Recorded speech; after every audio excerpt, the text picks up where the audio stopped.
Staff ready? Good. All right. Good evening, everyone, and welcome to the September 21st, 2023 Design Review Board meeting. First up is roll call. Good evening, Chair. Design Review Board Member Malat. I've had a long day, actually. Here. Board Member Rosner. Here. Chair Chong. Here. And we don't see Jim Odorcio, but I imagine he will be arriving. And also excused for. Oh, yes, we have excused Board Member Kim. She's ill. Thank you. Now on the agenda is oral communications for anybody wishing to address the Design Review Board for any items that are not on this evening's agenda. If you do have anything to speak, you can come up. You'll have 3 minutes. We'll also go to the Zoom call. If you're on the Zoom call, if you could please use the raise hand feature at the bottom of the Zoom screen, again, for any items that are not on this evening's agenda. I'm not seeing any, Chair. All right, seeing none, we staff briefing. I have none tonight. All right, moving right along. The minutes from the September the 7th Design Review Board meeting, consider adoption. Any edits to those minutes or comments? None. All right, in that case, could we have a motion to adopt the minutes from We September accept the minutes as documented. or the September 7th Design Review Board September meeting? 7th. All those in favor? Aye. A second. All those in favor? Aye. Opposed? None. With that, we adopt the minutes from September 7th Design Review Board meeting and move on to the first item on this evening's agenda. Public hearing number 1 is 19 Tanfield Drive.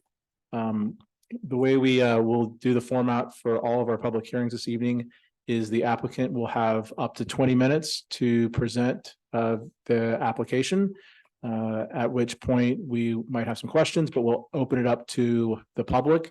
The public will each have 3 minutes.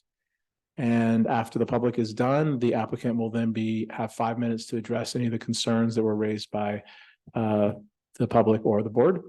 And with that, whenever the applicant for 19 Tanfield Drive is ready, if you could come forward, please. You have a seat there. And there's a 20-minute timer that's also on the screen up there.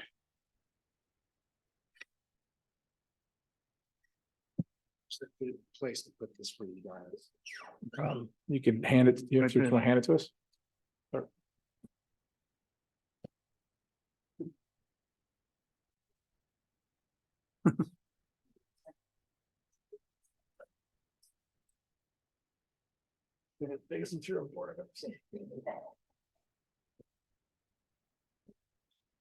Hello, my name's Brian Murdoch. I'm the architect for the project.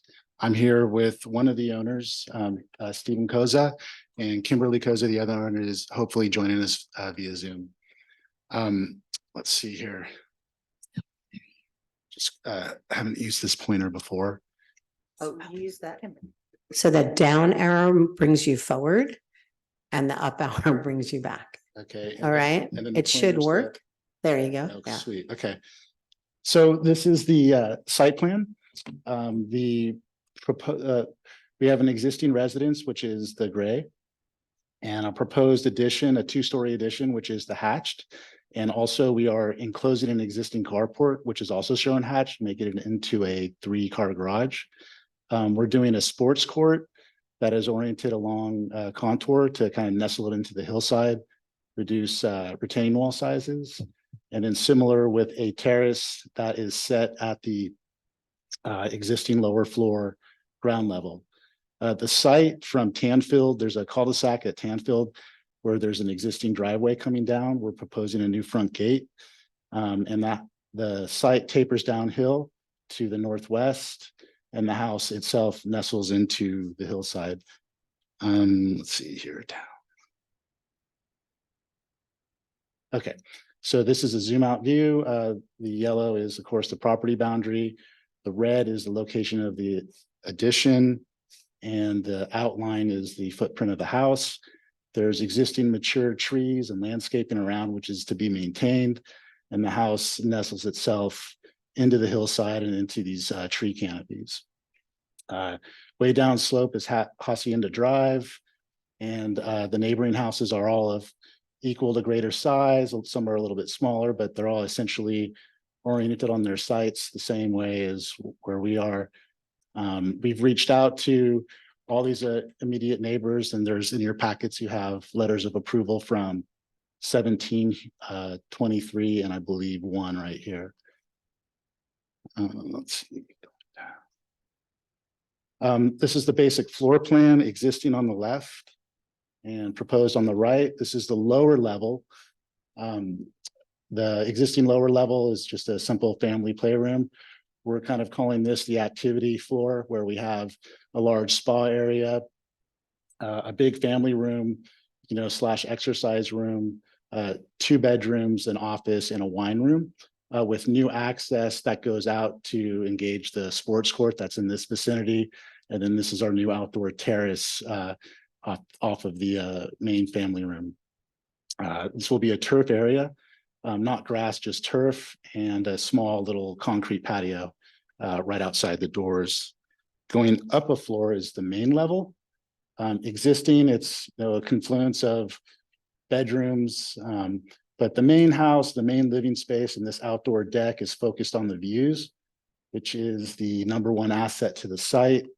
We're kind of keeping that concept, cleaning up the bedrooms and making an internal connection to our new garage, which was a carport, keeping the entry in the same place and putting in a new entry path from the parking area. And then enlarging the living space and putting it more out towards the view. And this is the second story of the main addition, which is all this area right here. The roof, so existing, proposed again. This is the entry. We have a great room. So that's the highest point of the roof compared to the existing roof, which is about 3 feet higher than this existing ridge line right here. And then the flanking roofs, including the addition roof, are all approximately 1 foot above, that existing ridge line. The highest point of the roof is about 27 feet above grade, which is out here. The existing high point is back here at about 19'4". This is kind of the materials palette. The main materials that are spread out through the building are black stucco, and that's just a sample in back of you if you want to touch it and see the actual how dark it is. And then I put a paint chip on there as well. And then the other material is a horizontal wood siding, which is a fire rated bamboo. And what we've done is we've paired up this color palette with the massing of the building. I'll get more into that with some future slides. And of course, the other material is glass. So we've tried to simplify the materials and alternate them with, corresponding with the massing of the building as you go around the building. The exterior lighting is just for wayfinding. It's minimal and it's all hooded, meant just to light the ingress egress of the building and the immediate areas on the roof deck, from the walls, and then on the patio, or sorry, the terrace from the one-sided retaining wall, which would have these wall lights in it. Let's see, let's go down again. So this is the existing driveway. We're standing up at Canfield from this view, and you can see the existing carport down here. And that's about all you see of the house from the street. All this mature landscape and trees is to remain, it's to be, pruned and cleaned up a bit. We're taking out the asphalt driveway and putting in permeable pavers. This is roughly where the gate will go for privacy down the driveway. And the house, main portion of the house is behind this, down slope of, at this level. So it's pretty well hidden from the street. This is the proposed, more or less the proposed gate and driveway material, which is a permeable paver. We're bringing permeability on the site down by about 2,300 square feet. And that's because we have a long driveway and a large parking area, which will all be the permeable pavers. And that 2,300 square foot deduction also takes into account the addition of the sports court and the building addition itself. Okay, this is the existing entry. That red door is the entry. We're keeping the red door. And we're not keeping the red door, sorry. We're keeping the entry in the same spot. We're going to get rid of the Pokemon edifice and do a path right through here from this part. We're at the edge of the parking area right here. And this is the roof of the carport. So that will more or less be the edge of the garage. So that's what it looks like now. Slightly different angle looking at the entry head on. Here's the garage, that same corner of roof. The red door would have been right there. And then you can start to see the balance of the black stucco to the horizontal wood on the different building massings as you go around. This is the great room off the entry, which is the highest point of the roof. That's 3 feet higher than the existing roof. And as we go down around the building and see more, this is where the terrace will be. So what it looks like existing, this is the 2-story portion of the existing house. And these are existing live oaks that are going to be maintained. And the canopy of these, there's another one roughly, further to the right that kind of put this portion of the house underneath a, tree shadow. So this is what it will look like from the same vantage point. This is the new terrace. The tree's not shown here, so you can see the massing of the building. Again, going, alternating the building materials going through to help break it up. It also makes sense out of the massing. Turf area and the existing roof deck repurposed. Like I said before, the #1 asset of the site is the views. You have views all the way from north of Tam, all the way to the towers of the bridge.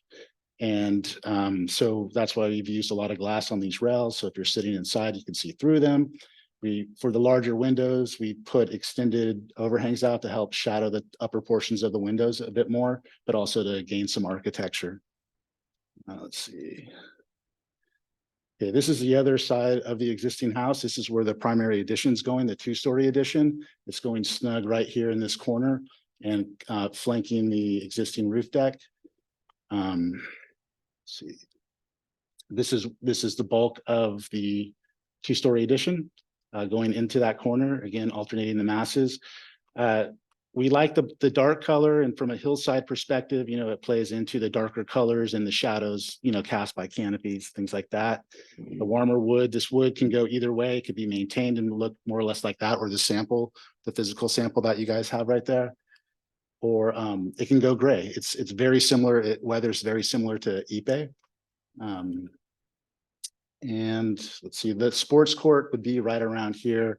And that's the access to the sports court. This is the garage in the background, or back of garage in the background. Let's see. There we go. Okay, so this is a view looking down where the 2-story addition would be. Getting rid of, right now, the lower floor is connected by these external stairs. So we'll be putting new internal stairs in the addition. There's an existing landscape barrier downslope, and it's half in our yard and with the majority of it in the downslope neighbor's yard. This is going to be maintained, but pruned obviously, and it provides a nice screen looking up from, you can't see this house from Hacienda down below, nor the adjacent properties because of the slope and all the landscaping that's in between. The poppy field here is about where the sports court will go.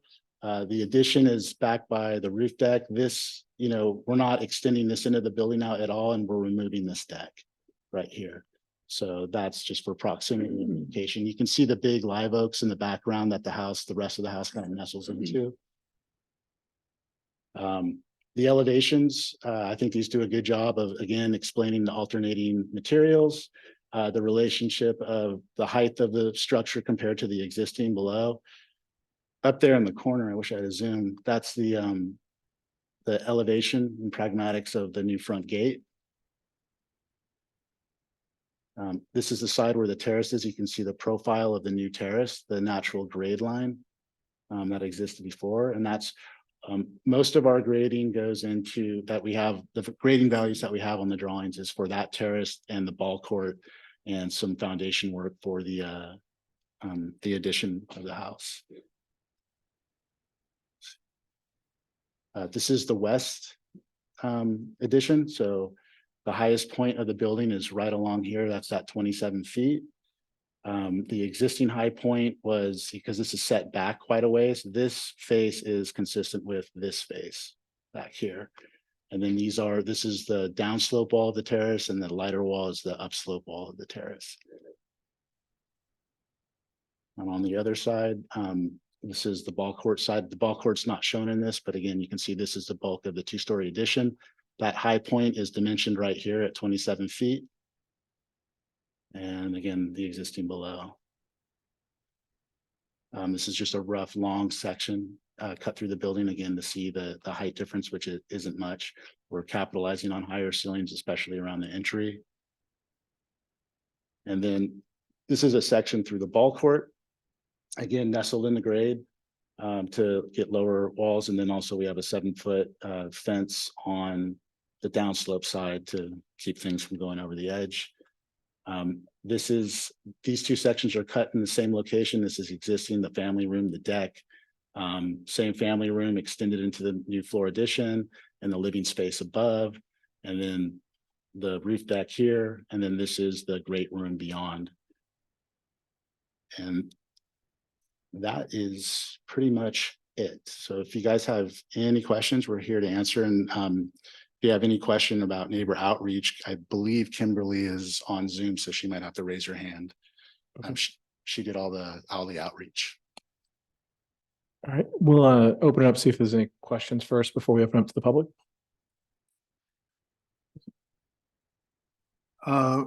What kind of a ball court is this that you're proposing? It's a very small one. It's about, you can get about a college 3-point line in it. It's a little bit too small for pickleball, so it's not a pickleball court, but it's more for the purpose of having a flat outdoor area for kids to roll around in. We tried to get a pickleball court in, but we didn't quite have enough room.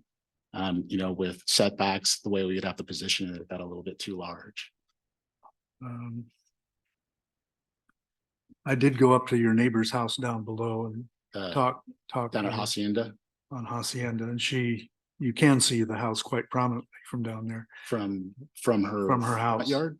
from her front yard, yeah, Okay. from her driveway.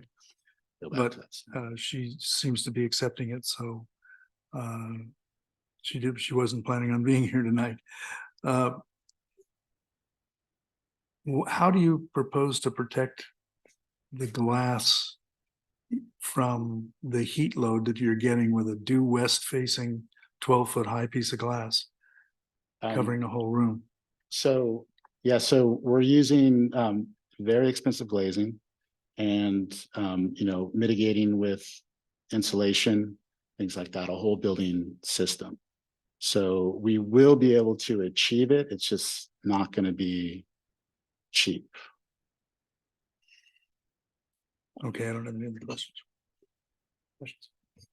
All right, we'll open it up to the public. If anybody is here and like to speak about the application for 19 Tanfield, if you could please come forward. Looks like everybody's here for other things.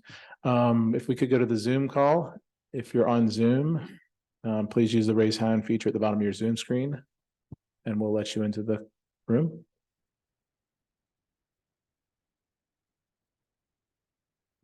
I'm not seeing any, Chair. All right. With that, the applicant does have 5 additional minutes if you wish to use them. All right. So with that, no additional questions. All right, we'll close the public portion of the hearing, bring it back to the board. Anybody like to lead us off? I first of all want to congratulate you on the colors. I think they're superb, and I've been pushing to see that we get darker colors on these hillsides for a long time. You're in a very likely fire zone up there, and you have pushing 100-foot tall Monterey pines. I don't know whether they're on your property or the property next door. Do you plan to do anything with those? Jim, since we closed the Sorry, public we're portion. closed. He can't answer. Anyhow, I consider that a hazard. That whole ridge line is covered with these 100-foot tall trees, and we're asking for major tragedies if we don't do something about them. So I think as part of this application, they ought to be required to prune or cut the trees dramatically. Other than that, the house suits the site well, and I don't see any reason to stop the application. Yeah, I don't have anything more to add. I visited the site today. It's gonna be seen nestled on the property and not really seen by neighbors. I agree to the extent that the vegetation creates a fire hazard. At the same time, it does create privacy and block it from the neighbors. So presumably the fire department has things to say with what. No. They don't enforce anything. Okay. But yeah, I generally agree that the project don't have any challenges with it. Yeah, I had a chance to also visit the site today, and it's it's definitely a nice site where there's you can do a lot of things with it without impacting a lot of folks. So I think the design is a nice design. I like the materials. So all in all, I'm very supportive of the project also. So with that, it sounds like we're all in a similar place for motion. I think we'd be looking for a motion to adopt the draft resolution as prepared by staff. Let me double check, make sure we have that draft resolution. We do, right? Yep. And that the project is categorized exempt from CEQA.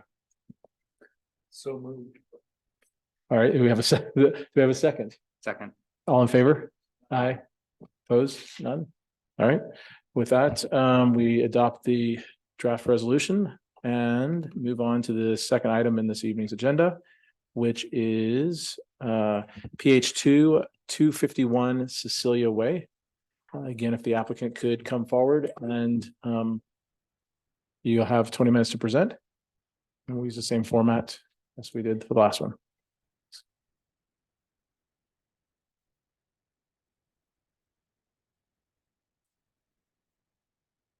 I don't have slides yet.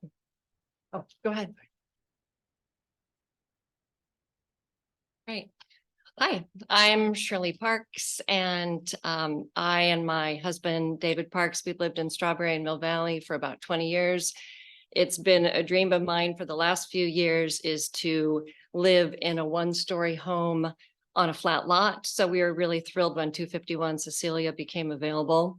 As we were getting to know our new neighborhood, it became a top goal for us to find a way to complement and enhance the architectural fabric in the Bel Air area. So we were really thrilled when we felt like Ted did a great job of visualizing our goal to have mid-century modern elements incorporated into a fresh contemporary style.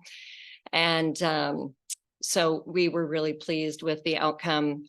One really great aspect of this process has been, as new neighbors, getting to know our new neighbors through this and sharing our plans. We've gotten to know 5 very cool families on Blackfield, 2 on Cecilia. We have loved getting their input and feedback on our plans and have just really appreciated all of their positive support. So, and we really appreciate being here tonight, and we trust that with your support, we'll be able to move to the next step with the town of Tiburon. So thank you, planners. Thank you, board members. And with that, I will hand it over to Ted Bonneau, the architect, who will talk about our plans.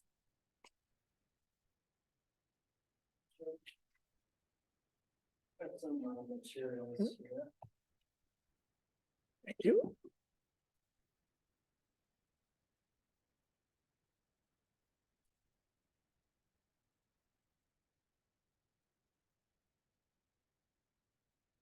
Okay, good evening.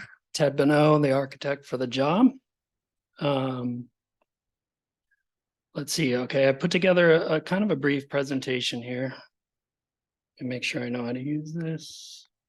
The down button is one that goes forward. One day we'll get one that really makes sense where the up buttons, It's not that confusing. Okay, I put together my presentations sort of based on the design guidelines and how our design incorporates the Tiburon design guidelines. So goal number one in the design guidelines is to reduce the effective visual bulk of structures and avoid monumental and excessively large dwellings.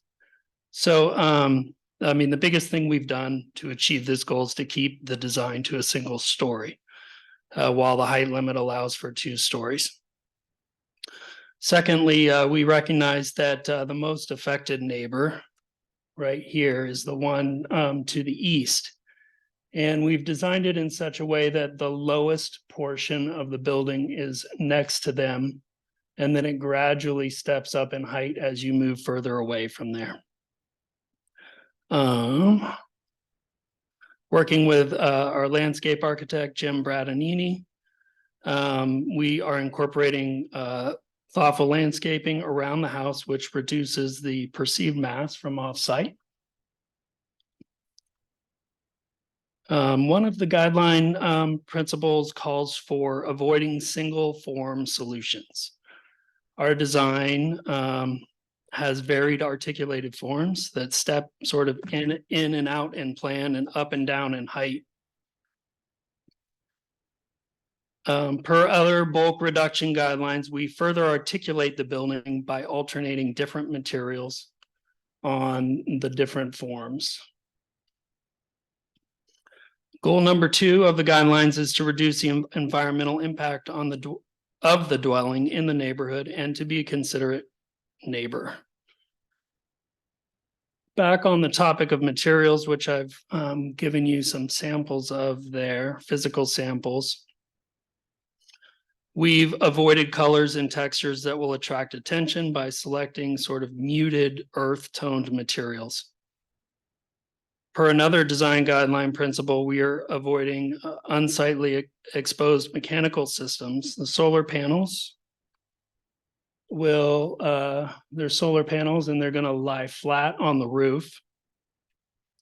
And we have a large dedicated area in the garage for mechanical equipment. Oops.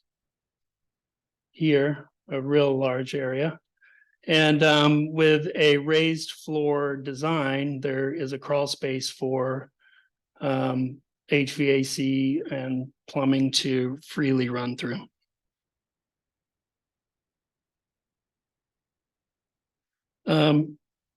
We have controlled window placement, minimizing windows on the east side facing the closest neighbor.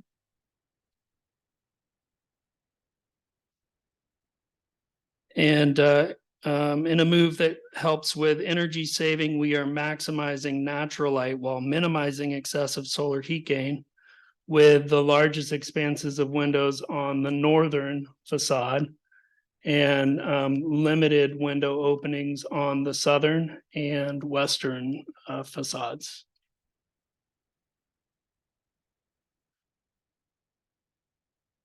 Let's see. Okay, again, Jim Bradanini, he couldn't be here tonight, but he's developed a thoughtful landscape design featuring existing specimen trees, which will be properly pruned to provide a balance of shade and sun while screening the building from the road. New shrubs planted around the perimeter for screening and privacy. And all plants are selected for drought tolerance, low maintenance, and will be irrigated by underground drip system for conservation and fire safety. On acoustic privacy, the HVAC unit is located away from either of the 2 neighbors. And in terms of parking and vehicular access, we have 4 on-site spaces with the new project, whereas there's only 2 with the existing. And while we are widening the curb cut, we're not eliminating any street parking.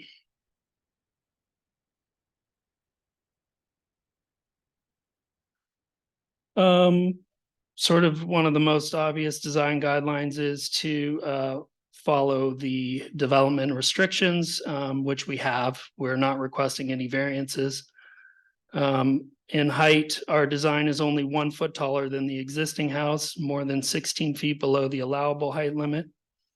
And we were able to achieve this while creating an elevated floor, which is a significant concern of the parks, especially given that the property experienced some flooding last winter. We also understand that variances have been granted in the neighborhood to allow for larger footprints in order to maintain single-story buildings. However, we were able to maintain a single-story design while being under the maximum allowable lot coverage. We've exceeded, oops, wrong way. We've exceeded, we've met or exceeded all of the setback requirements. And the floor area is 122 square feet under the allowable FAR. So just one last thing before I end the presentation, I'd like to acknowledge the fact that our design, it's not a mirror image. We recognize it's not a mirror image of all of the other houses in the neighborhood. However, our feeling is that stylistic variety adds character to neighborhoods. And to that point, driving through the neighborhood, there are a couple of other projects currently under construction that have flat roofs and are more contemporary in design than the remainder of the houses in the neighborhood. So, thank you. All right, thank you. Any questions before we open up to the public? I have a couple questions. Go ahead. Are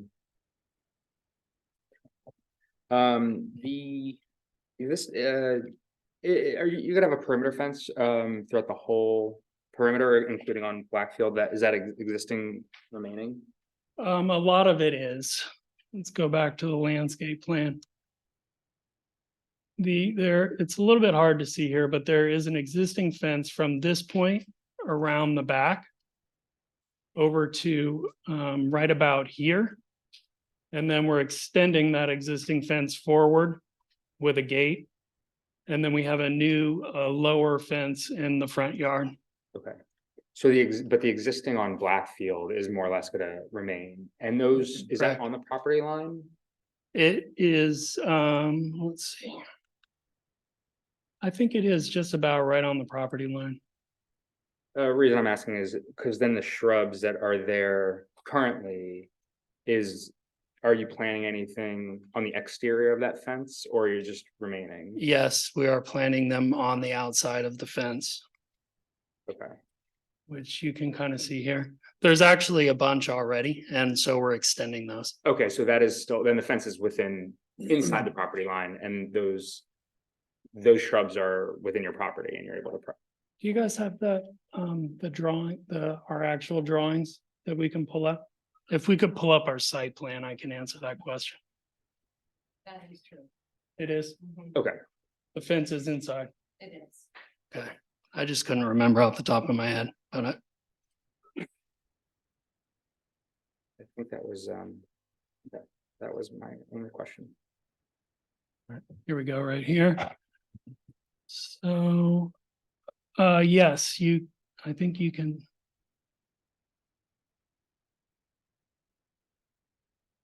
Let's go back one. So here's the property line.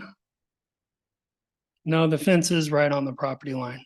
So there's a strip of planting between the edge of the sidewalk and the fence. And that's where we're proposing to put additional hedges in. Okay, thank you. Sure. I had a couple of questions. One is, you've raised the floor here, which is appropriate. Did you hear from the town about any flood zone issue there? Yeah, before we started designing, we did reach out about that, and this is in a sort of a flood zone district that I hadn't heard of, but raising the floor is not required. So this is voluntary, but it seems like the Seems like best a thing good to do. idea. Yeah, I think so too. And for that reason, I think it'll set the tone down there. all of the major trees are staying, you said, and it seems so on the plan, so I assume that's The correct. ones on the two street frontages, there's a couple less desirable trees in the rear yard that are being removed. Okay. Thank you. Sure. All right, with that, we'll open it up to the public. Sorry, can I ask? Oh, staff a yes, sir. question? I have a question Oh, for staff. staff, yeah. Please. How are we to interpret the landscaping plan if it sounds like there's proposed shrubs and landscaping outside the property? Do you want to take that, Sam?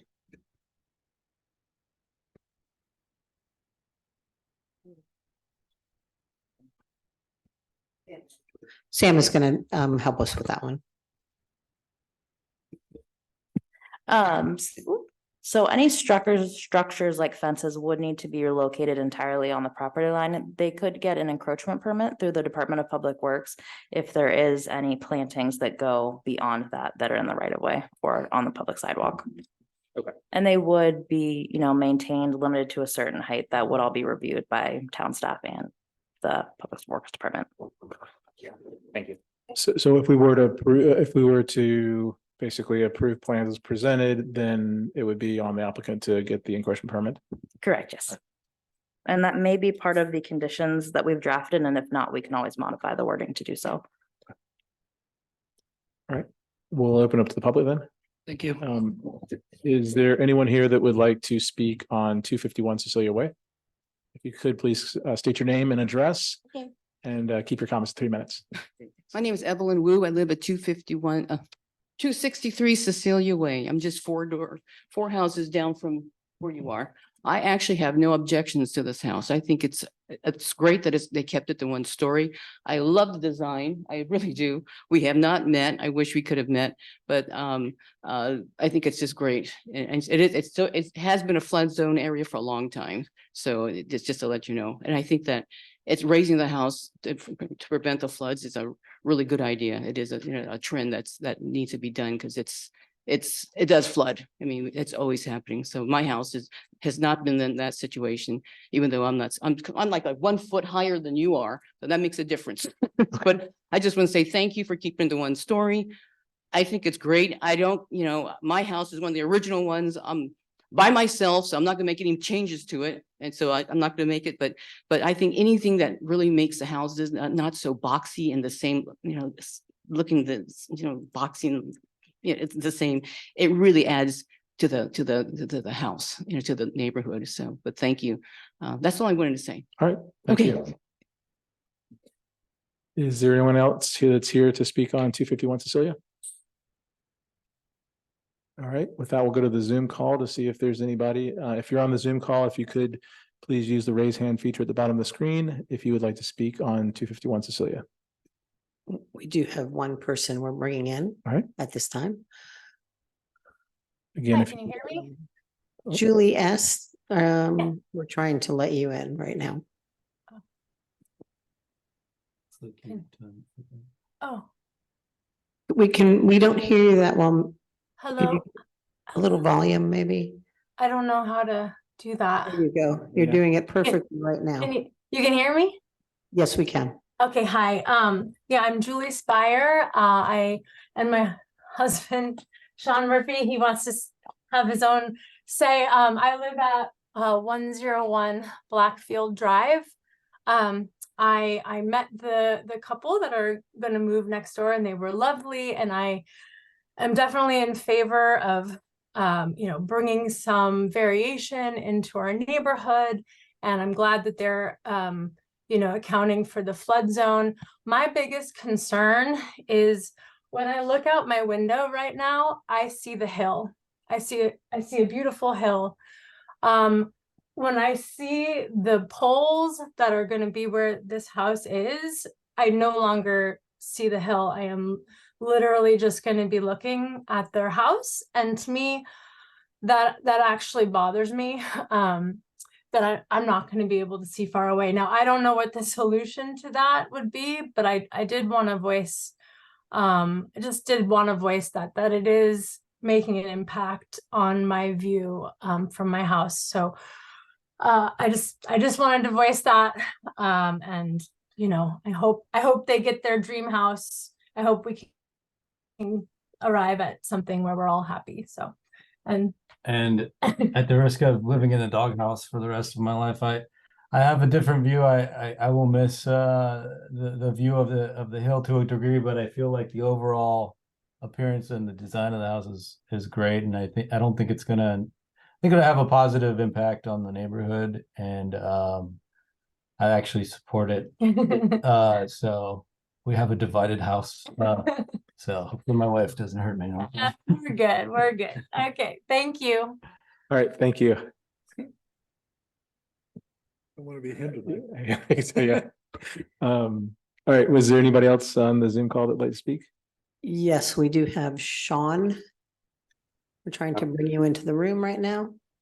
Hi, can you hear me? Yes. We can.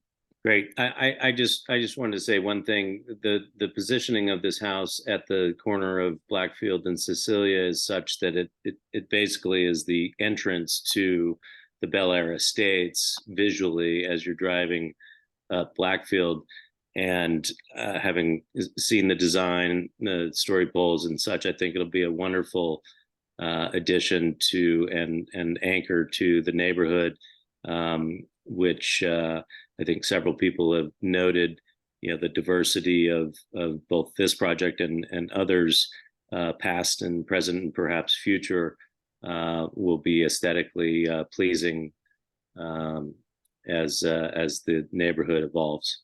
Thank you. And Sean, if you could state your full name and address for us. Sure. Sean Snyder, 107 Blackfield Drive. All right, thank you. Directly across the street. All right, thanks. Anybody else? We are seeing no other hands being raised. All right, and final check here in the room. All right, with that, the applicant has 5 additional minutes if you'd like to address any of the concerns that were raised. All right, any final questions from the board? All right, with that, we will bring it back to close the public portion of the hearing, bring it back to the board. Anybody like to, Alex, you want to lead us off? Or Jim likes starting. I think it's a handsome house and a very nice addition to the development that's some 160 houses, of which I've remodeled 19 over the years. But this is going to set a new trend, and it is at the entryway. The only negative thing I will say about it is, as you come from Tiburon Boulevard into this area, that house will crowd visually the intersection. And I was going to object strenuously to it, but I realized the market down the street and the buildings at the shopping center have about the same amount of mass, and they're pretty close to the same distance from the street. It's just that this one, there's a slight S curve there, and bam, you're going to be facing that corner. As a safety item for you guys, I would suggest putting a bollard in your plans at that corner, just because you never know what's going to happen. And it's a tender, your house was no match for a 50 mile an hour, 60 mile an hour vehicle. Other than that, the colors are fine and massing is good. The yards will be nice. I think I tried around with several alternatives to the plan myself to see if there's a way around that. I think you've got the best solution.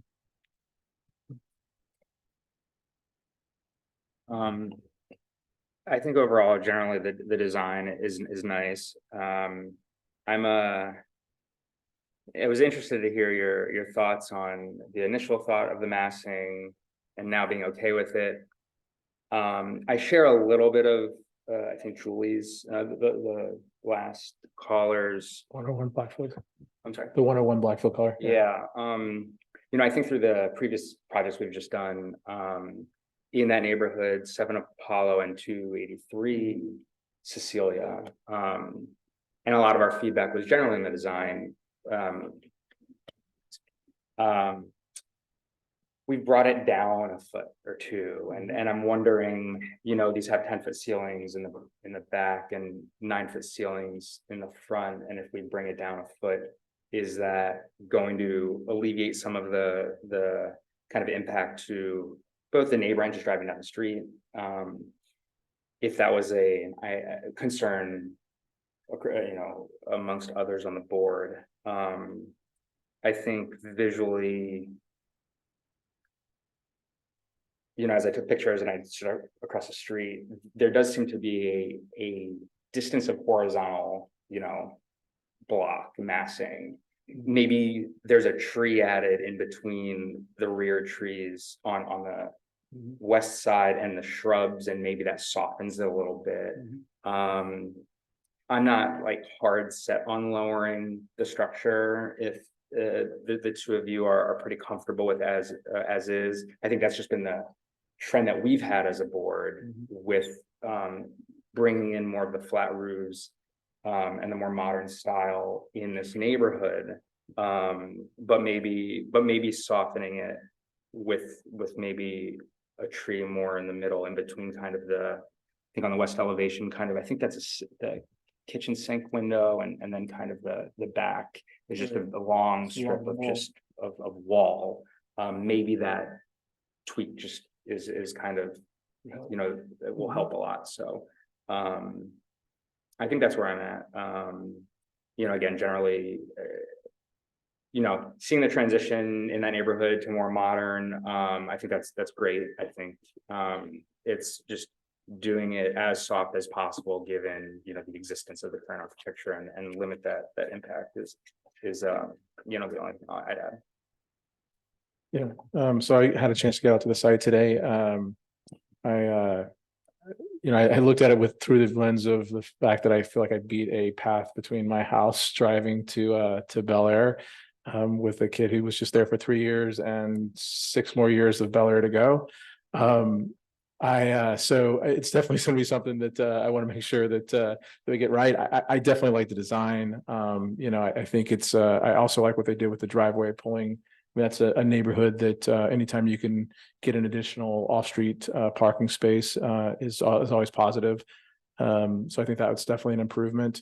The height, I don't think I'd want to mess with the height, only because I've seen so many times in the past where we've come, a lot of these 1-stories have had to have variances, and with the new rule changes that was worked so hard on by staff and the planning commission, we now able to have develop a 1-story to the size without having to the flip side of that is a 2-story that would have come through and everybody would have been we would have spent many an evening with people up in arms about it, only to then end up back at a 1-story that with 10-foot ceilings that everybody would have been happy with. So I'm not inclined to do anything with the height. I think that it sounds like maybe a additional planting or 2 would help get you there on the landscaping plan. Yeah. I guess I would just encourage just to, because I think in the past when we've kind of left it to staff, we kind of directing very specifically like, hey, this is what we like to see as far as size of tree and location. I mean, we don't necessarily have to specify the exact location, but at least I don't have a hard condition on a planting in that location, and I don't have. You're referring to here, right? I'm referring to in between on Blackfield. It seems like there's a bit of a gap between the existing shrubs on the plan and the existing trees. And if there is a tree that is, I don't know, like 12-ish feet, 10 feet maybe, if that softens it, but that's not a hard requirement for me. It was more posing to the two of you if you also felt that way, but I'm happy as is if you guys disagree. I actually agree with you. I think it could use 2 more trees in that space between the tree that's closest to the corner, and I don't know what it was, probably a Modesto ash, but I can't remember for sure. And if you planted 2 more trees that are sort of deciduous like that along that frontage, it would require the encroachment permit, but I think the town would normally approve street trees. Could I ask for some clarification? I'm sorry to interrupt, just to make sure I'm understanding the location. And I know this is not ideal. Is it in this area No, it's the, Here. it's on along Blackfield. Yeah, there's a tree that you've got your pin on Yes. and the one back along that line. There are two of them back there. Mhm. In that gap, to plant two more street trees, Thank you for clarifying. I think be appropriate. And it would give more screening for the house. It will also shade the house on that side. in the afternoon sun. So we're talking probably not in front of the window, so somewhere. I wouldn't want it in front of the Yeah, window. so- It'd so be- somewhere in between this Yeah, and then. Are we talking about one here? So I'm hearing. Two, I don't know if you could fit two, actually. I think one of them could be, yeah, I actually think it needs two in that area. What, the trees don't spread laterally that far, they're probably only gonna be 15 feet if that. From the trunk. But there's sort of there's a little recessed area, one of them about there. And then the other one back along the blank wall between the kitchen window and the back wall. Here. Cause it's just mass. Really here at the windows. Something like this. There and there. There's a window here. So you want to pull this one a little farther back and make it in there. But this is that long wall. Yeah. do you want to just pull, from an elevation, see, this would be the west elevation, right? It's the west elevation. It's on A21.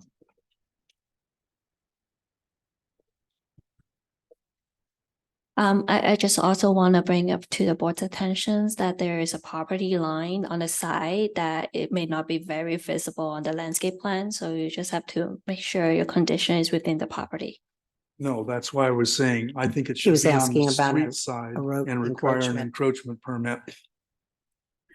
Yeah, that will be subject to approval by the public work But department. there are trees all along.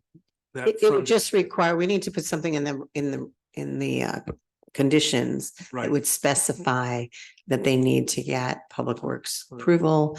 And if they don't, they won't be able to place them there. Understand? Okay. So we're basically talking between this window and this, Yeah. so, Just to confirm, if they don't get Go to the left of approval, that. what's that? We're midway along that big wall there. The only way that they can plant them in the public right of way is to receive an encroachment permit and the Public Works. There's a standard condition in our reso that talks to that about encroachments and receiving any encroachments from Public Works. I just want to make sure if we make the condition and it's not approved by Public Works, that we decide that it's not a blocker to the. That's correct. So somehow in our condition, we'll have to figure out the right language. Whereby we say that the two trees shall be planted in the event that they are within the public right of way. The applicant shall receive an encroachment permit.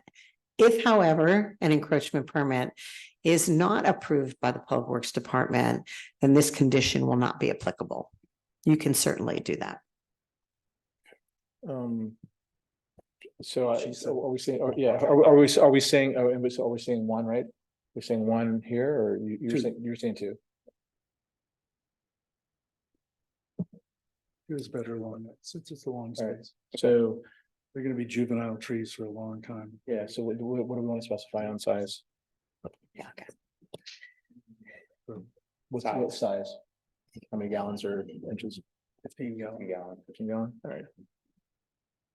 All right, so just so we're talking about this basically, two trees in front of this wall. Okay. Yeah. All right. So with that, it sounds like we're looking to, we'd be asking staff to bring back You could do one of two things. You could ask us to bring back a revised reso. Or we can decide on the verbiage tonight and we can add that to it and you can approve it in that manner. I'm making sure that I'm correct with our town attorney, but So move that we in the spirit, not do holding, what she said. yeah, in the spirit, not holding things up, can we get some language? I think I tried before. yeah, Let's so, see. yeah. The applicant shall plant two trees along Blackfield, right? Those two trees shall be placed either on their property or in the right of way. If, however, there isn't enough room on the property, I'm probably making this longer than I did before. The applicant will apply for an encroachment permit with the town to allow for the planting of such trees within the public right of way. If that permit is approved, then the applicant shall plant those trees. If, however, the encroachment permit is not granted to the applicant, the condition will no longer be applicable. I think that works. And that they would be 15-gallon. And that there will be 15-gallon trees Located between the window and the corner. located between the window and the corner. The- So We might as well specify the type. They should probably either be sycamores or Modesto ash, which are the street trees throughout the whole development. We should do the ones that are street trees within the development Okay. for growth rate and just for the canopy. all right. We should also make sure that it's clear on location of where exactly these trees will be. Yeah, I think planted. we've got notation on the west elevation. Yes. So with that, I think we're looking for a motion to adopt the resolution with the additional condition as amended. eloquently As notated by so staff. eloquently amended. A motion to adopt the resolution with the conditions that Dina has articulated for us. And the project is Skyways. Yeah, and the project is exempt from SEQA. And do we have a second? Second. And all in favor? Aye. Aye, opposed, none. And with that, we move on to our next one. All right. Well, our next item on this evening's agenda is PH 3. 102 Mount Tiburon Road. If the applicant could come forward. And again, you'll have 20 minutes to present. Please.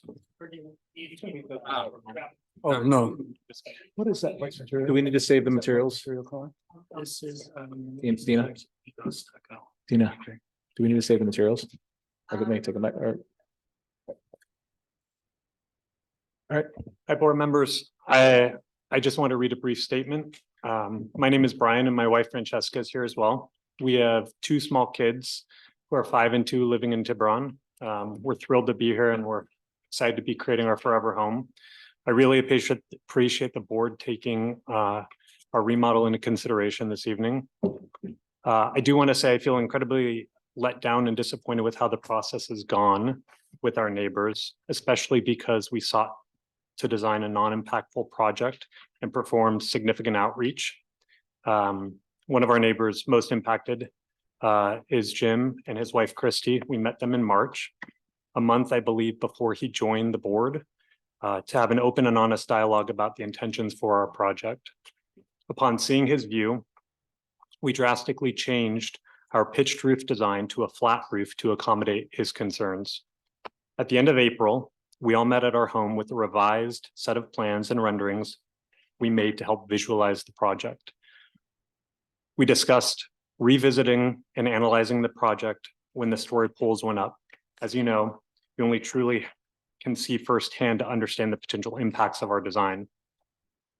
Once they were up, I sent a text to Jim and Christy for their feedback, and I was met with silence. Other neighbors were invited up to his house to view the story poles. Based on some recent letters, it appears he was happy to talk to everyone else but us. We have every intent to continue to work together and evolve the design. I was disappointed the only time he reached out was after I received a letter from his attorney. We plan on living in this community for a long time and only want to peacefully coexist and be good neighbors to those around us. Thank you for considering this evening, and I'm going to introduce Luke, who's going to review the plans for us.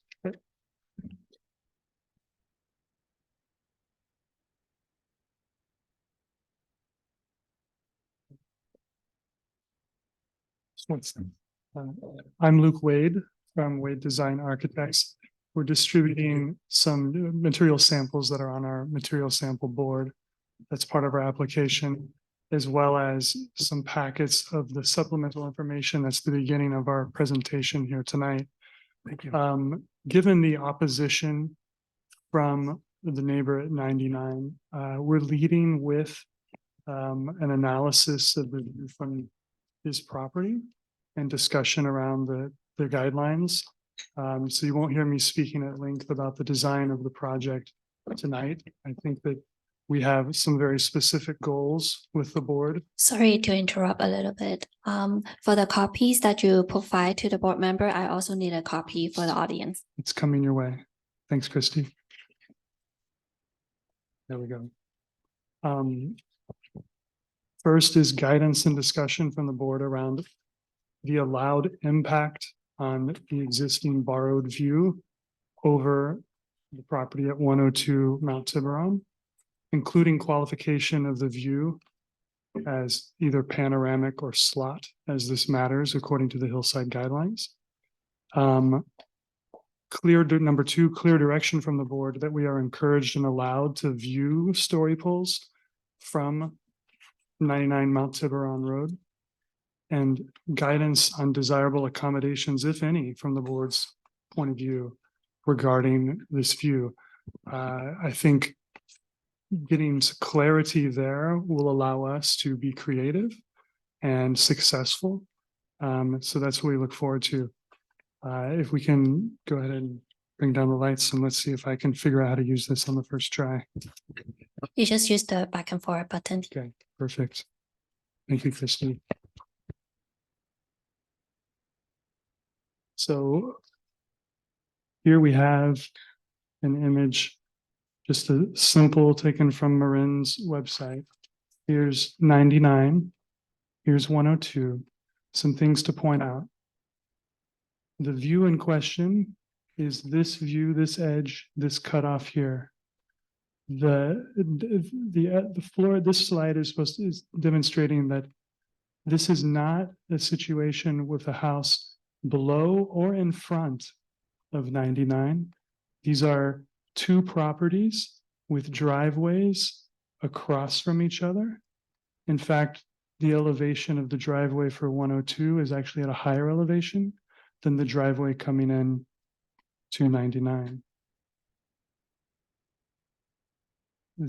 Just to look back at guidelines, views from existing dwellings must often be compromised by new dwellings or additions, is something that's stated in the guidelines. Views from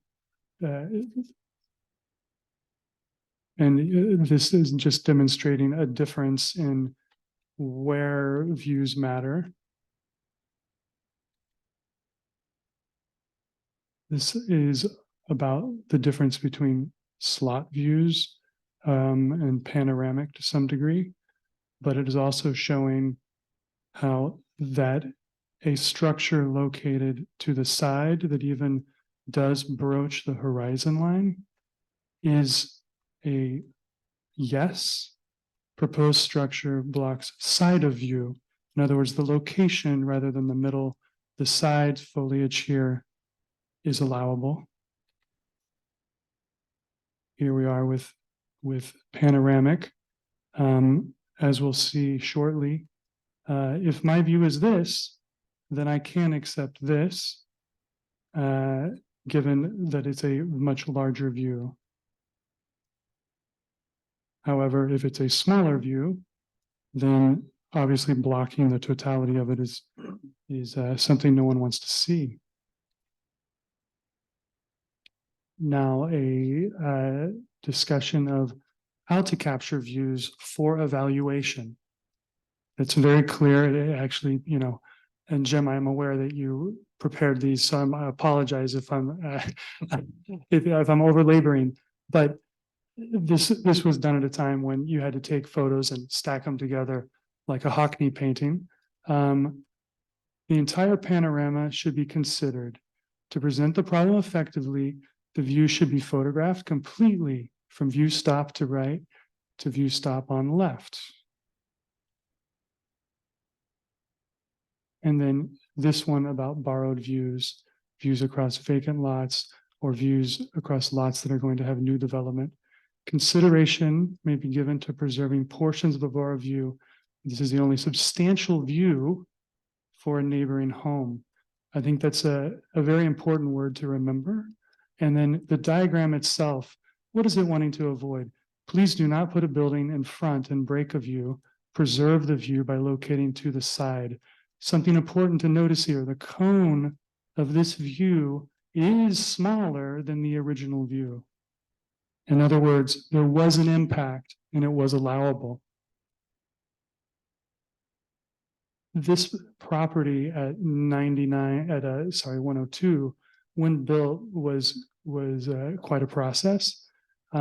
This is just something from the files around the design of the original home at 99. This is coming from the original developers, that the original home was designed to focus out on Richardson Bay, okay?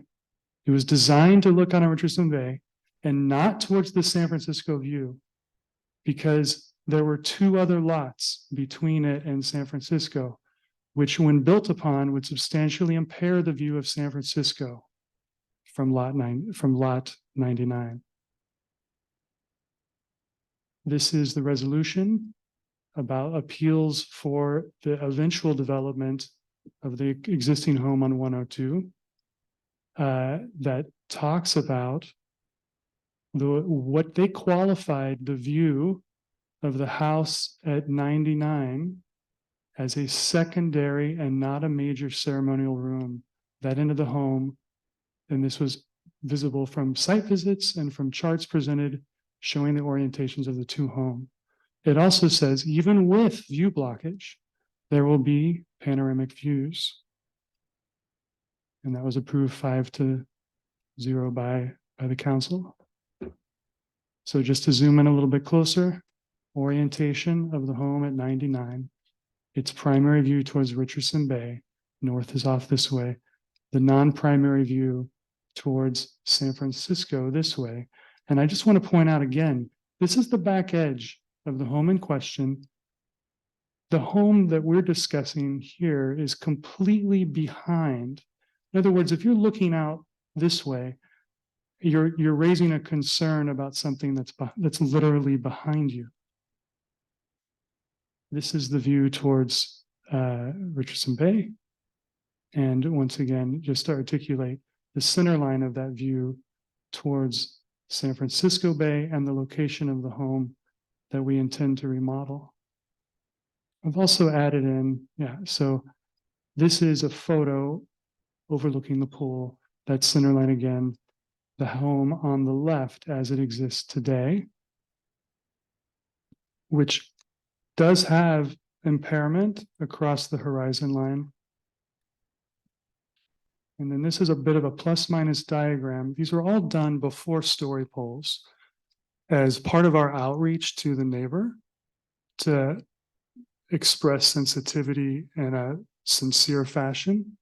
And this was a diagram showing what we believe to be a kind of rational compromise of, we would like a little more height here, and we'll get rid of this to open up a bit more, actually see Angel Island, see the Bay Bridge beyond. This is photos received. This is a photo from the attorney representing 99 property of the story poles. Now, once again, we have not been given access to see for ourselves. We've done our best simply to put this in context, right? Because a zoomed in version of this is a very different thing to present. It's clearly taken from a different angle, much lower than the angle of the photo that was taken originally. In fact, so low that no water is visible above the tree line of this photo. So any discussion about loss of water view or Alcatraz would seem to be negated by the angle of the photo itself. This is a comparison of the site elevation facing 99. Now it is an oblique. We're not squared up to them. We're rotated. But still, notwithstanding, to keep this rational and mathematical, blue represents what we're removing. Orange represents what we're adding. So there's a net difference a negative 166 square feet of wall facing that direction. Also well below the allowable height limits. One of the letters received was concerned about night sky, rightfully so. It's something that we also share a concern for. This is simply, once again, a logical diagram of existing skylighting versus proposed to demonstrate that we're actually reducing by 56 square feet the amount of skylighting at the home. This is not including a quite large ring of clear stories at this pergola tower, that cupola tower that we're removing. So that's just skylights to skylights. These are already, we've already covered some of this. There's two variances that are part of this, which we've talked at length about with Christy about. These are diagrams that demonstrate those calculations. The simple thing to say about both variances is that the existing home has more lot coverage and more floor area than what is being proposed. In other words, we're reducing the floor area and lot coverage through our project than what exists now. And in other words, you could think of the variances as something that needs to be granted for the existing home. These are just a continuation of those diagrams. And I think I wanted to just stop here at the material board. Sorry, guys. There it is. So we've handed out these materials. We pride ourselves as a firm on using materials that really blend well, that feel natural, that don't stand out. We have a saying in our office that if what we're creating feels like a notice me structure, we're doing something that we would rather not. We like materials that blend in and that are demure. And I think that this palette will look very nice on the property and will blend very well. Like I said, not going to talk at length about the design. I'm imagining I will have an opportunity at some point in the future to do so. And I'm going to pass now to DJ Johns from Green 17 to talk about the landscape. I will say one more thing, which is the side elevation facing the street down here. We're moving, you can see there's an existing balcony. We're moving the whole building back substantially from the street on this side as part of, once again, in our opinion, things that will help make this project blend in. All right, DJ.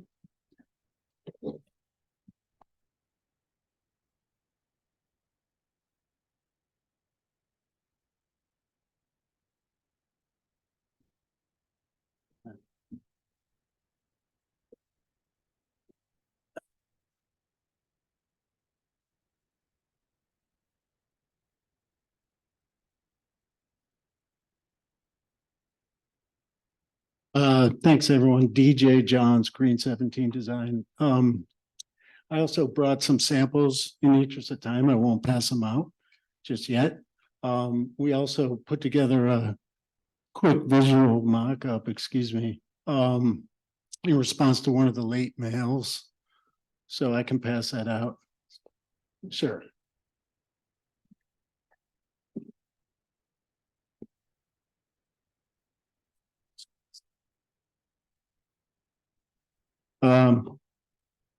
In general, I'll try to keep this brief, but the idea with the landscape was pretty simple. To echo the kind of low impact of the architecture and try to amplify its merits, but also do that within the context of low water, low fire risk, view sensitive plantings. There's a little bit of less is more with this landscape. So let me just try to get to the tree removal plan. Well, the intent is to remove 18 trees, 10 oaks, 4 pines, and 4 fruit trees that over the years have been rendered into poor health either through maniacal pruning just to maintain views and or other reasons. The pine trees are generally being removed for fire safety. And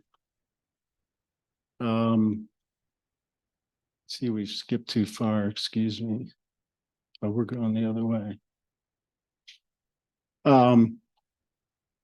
But just suffice it to say, if that some of the oak trees that have been topped along Mount Tiburon as you ascend around the curve are proposed to be removed and replaced with evergreen shrub plantings that in this kind of chartreuse planting zone in this hydro zone.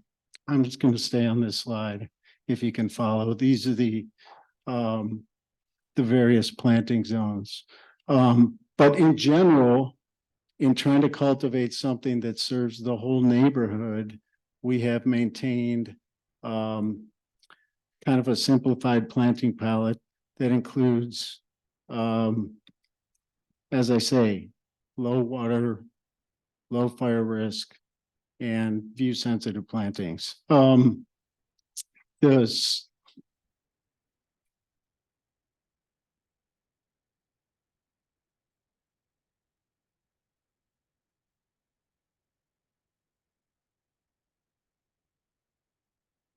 The site itself structurally is maintained. The motor court is expanded slightly. Let me just, here we go. The motor court, the driveway stays, there's a gate that's inserted halfway along the driveway. Motor court expands slightly. This plan is meant to show some of the massings of trees that will help both visually and from a sound perspective down in the lower corner where the pool's going to go, mitigate some of those impacts. But in general, all of the perimeter plantings are gusseted with simple, serene plantings. And I guess I'm running out of time here, but as mirrored in some of these photos. So along the top, you see the trees. We have some Japanese maples, which are present, the Western redbuds, pine trees. Yeah, if I could get you to wrap up, there's 5 additional minutes that the applicant has at the end. Sure. But at any rate, here's the planting palette. It's more textural than, and it's meant to evoke the spirit of Mount Tiburon in general. So, all right, thank you. Thank you. Any questions for the applicant before we open it up to the public? I do have a question. I just need to find one of the pages, but it's mostly on the interior ceiling heights of the different levels and rooms. Yeah, I'll be happy to answer that. Maybe A13, just so I'm looking at the same thing, like maybe, or if you have an elevation on that side.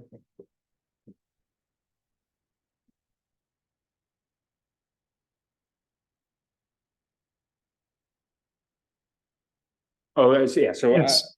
I just wanted to understand the interior ceiling heights of the top level, the main level and the bottom level. Understood. So the glass line here, we're maintaining at 9'6" through.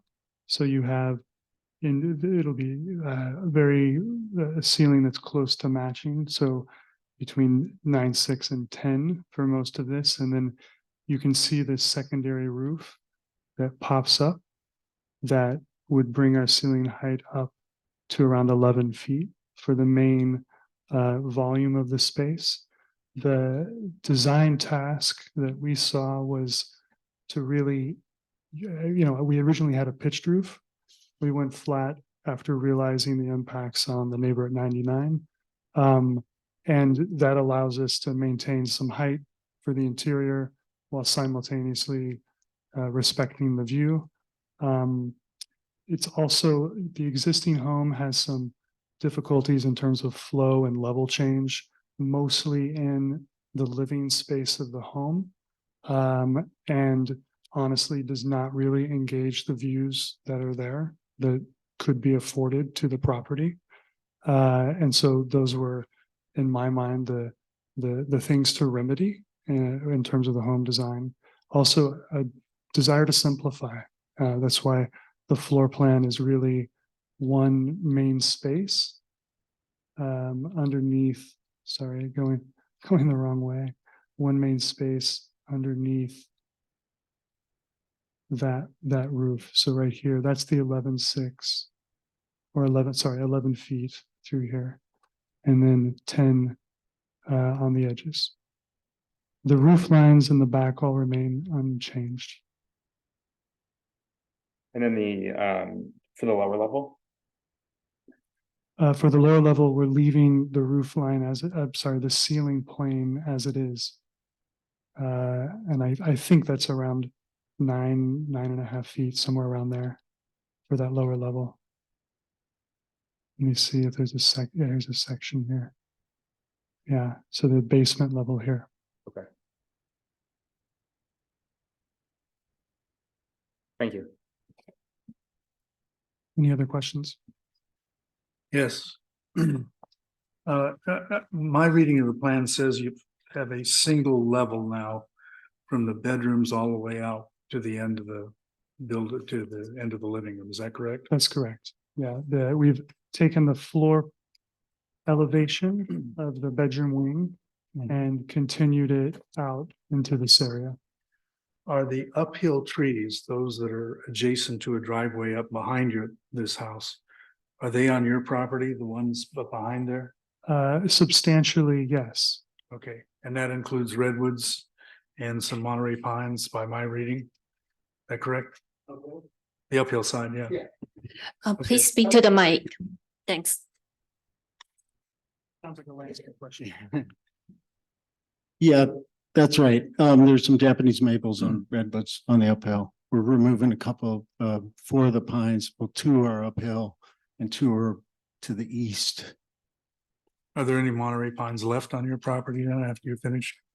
I believe so. Not deemed to be a hazard. And the redwoods are left, you're not cutting those down? There's one, yeah, that's correct. Okay.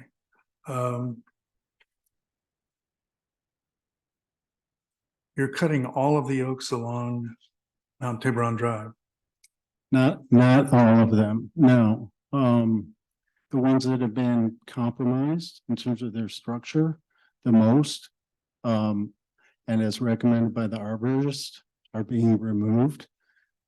There's one exception, tree number 5. Which is up near the driveway? Yeah. And that's the one tree that blocks your neighbor's view. The step grows into it.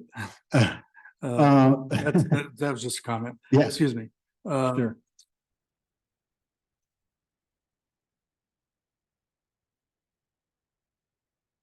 Why? May I ask the applicant a question?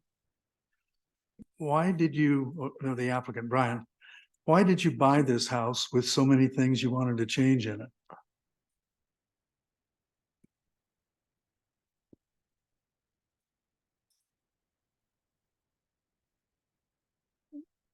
May I ask a question? Why did you buy the house with, I mean, this is virtually a tear down, what you're doing. You say it's less than Actually, a 70 remodel. Well, you say it's less than 50%. 50%, but by my I calculation, just am it's curious more. what relevance are Yeah, intended. Jim, let's just stick to the application at hand. You don't have to answer We that. love Forget it. Tiburon and the home and the location. Okay, that's good enough. Thank you. Just a quick question for the architect. So just to make sure I'm understanding the height differences. So on A13, so the existing height is 25, 9.5, is that right? And that's to the top of the ridge line.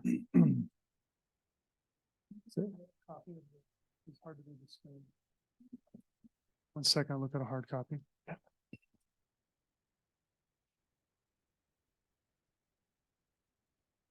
It's 25.9.5.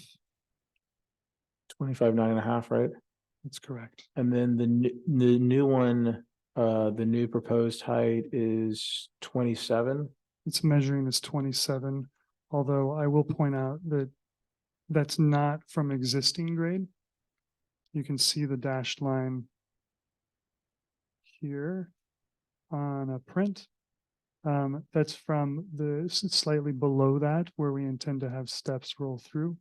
So depending on your question of where you measure to, you could argue that it's 18 inches shorter or so, putting us back near the existing height.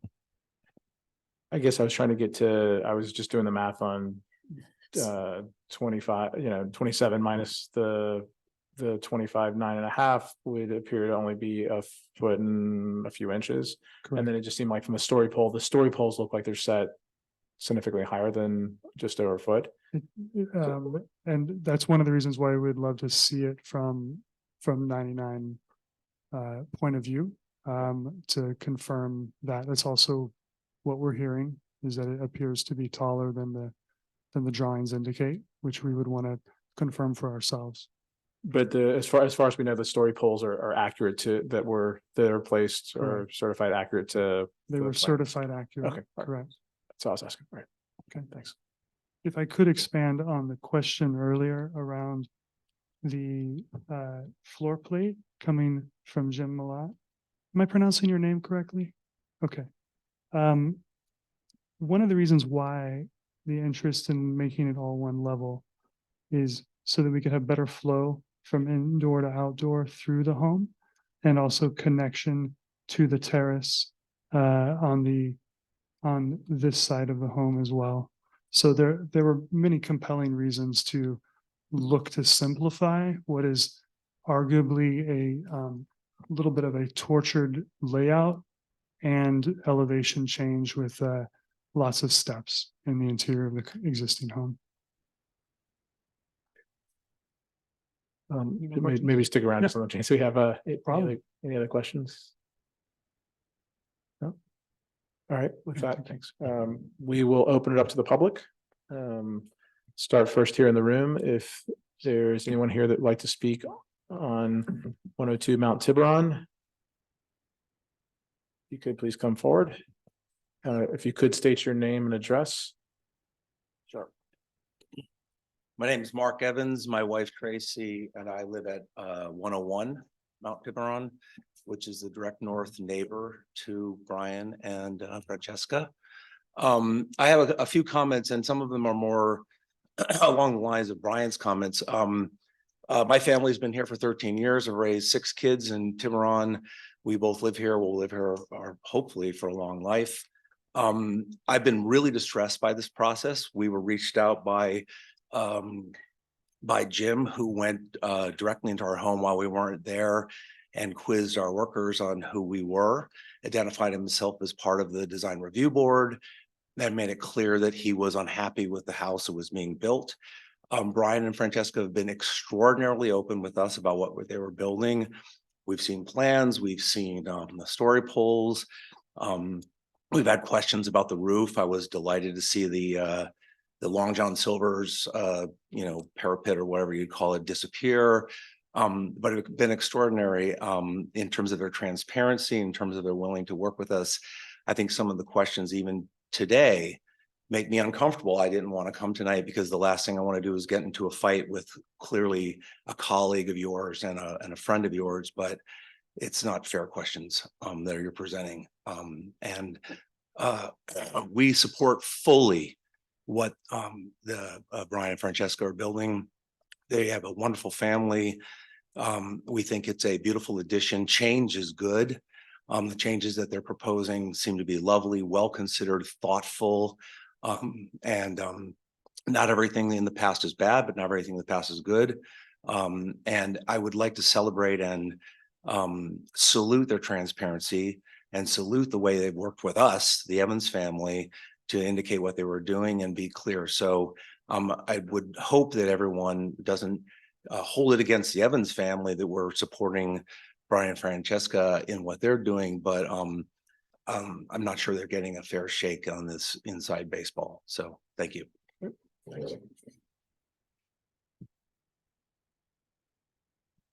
Pass out a few things. Like, oh, go ahead. Yeah. Hello, I'm the neighbor at 85 Mount Tiburon across the street from this property, and I sent you a letter, which I'm sure is fairly self-explanatory as to my feelings about the view issues on this property. But I want to raise one further comment, and that is regarding the landscaping. Coming up that street, and it's a very sharp curve going uphill, and my driveway is across that curve, and it's very dangerous now, or was very dangerous when there was a great deal of shrubs planted along the property line going around that curve. And I would hope that the applicant will not make that very dense, be able to see someone across that curve. And as I approach my driveway would be very important to me. And it's a great deal safer than what it would be if it was blocked with a great deal of shrubs taking down the trees. The trees have grown up, you know, and so you can see through them or below them, and it's much safer. The other issue that I'd like to bring up is I have never been approached by the applicant. I've never been talked to or any communication with him. I think that's all I have to say. Thank you. All right, thank you.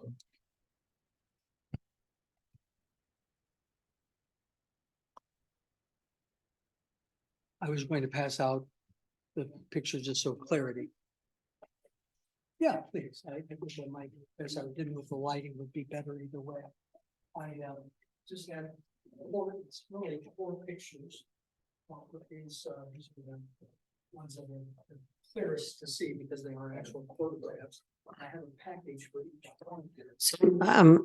These are just the photos. Sir, what you do need to do, sir, I'd like this all to be on the record, please. So if you If could you could please. state your name and Yes, address. state please. your name and address and time. provide what you've just provided to the board. Thank you. I just provided to the board the photographs that are in my package that I presented, and I have an individual package for them as well.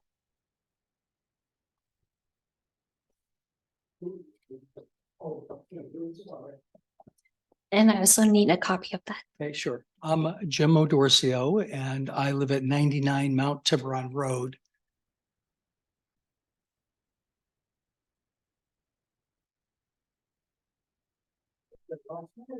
Please take the microphone. Do you want the lights on or off? Please take the microphone with you. You need to use the microphone.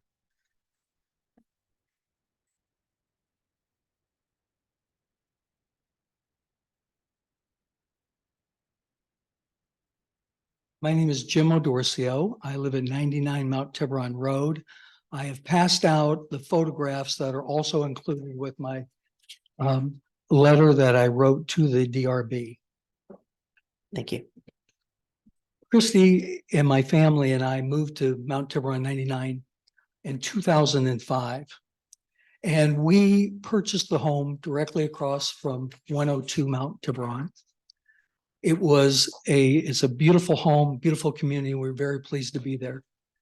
The home there had been built in 1995 and went through a tremendous review here in the courts to finally select a 3-level home that cascades beautifully down the hill, going out of its way to protect the selected views of our home. Now, our home lines up directly with the view of San Francisco, as you would expect. Our kitchen, our living room, our dining room, our outdoor lines up directly with the view that I am showing here. And this is the view from our front living room. Those are the couches, those are the pillows. These are actual views, not Photoshop that were presented. Can we have the next one? Or how do I do that? Could I ask for some instruction on this without using? I can actually help you when you say next slide. Next slide, please.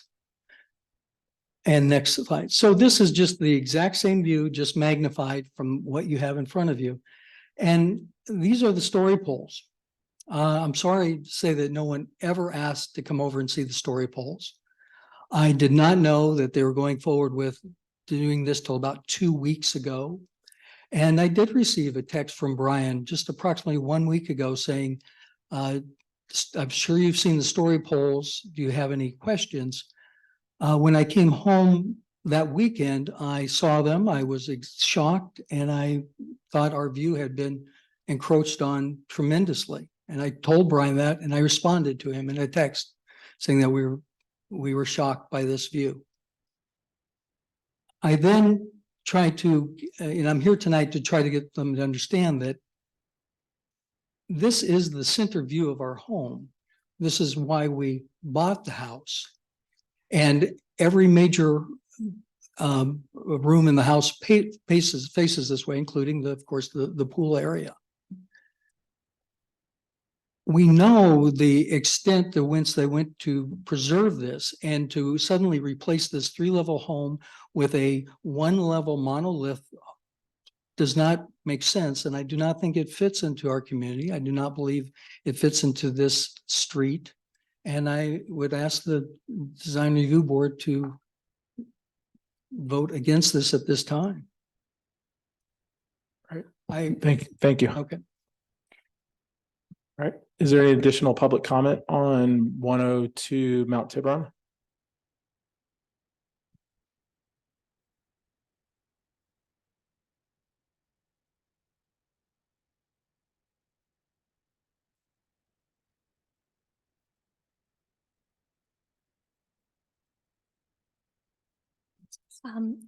I just want to let the chair know that I'm going to load this, so it may take a while.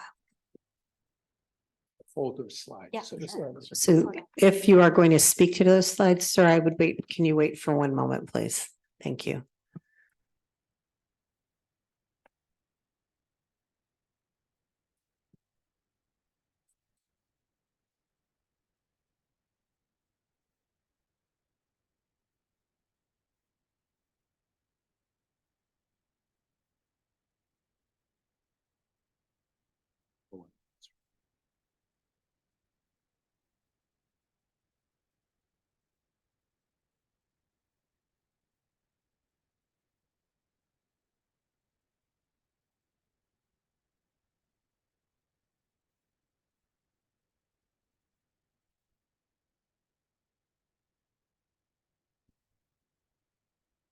It is ready loaded on the screen now.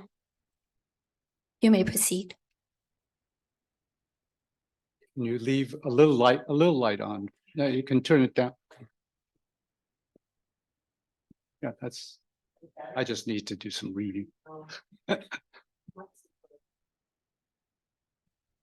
Good evening. My name is George Chu. My wife and I have live at Mount Tiburon Road. That's south across from Mount Tiburon Road from 102 Mount Tiburon.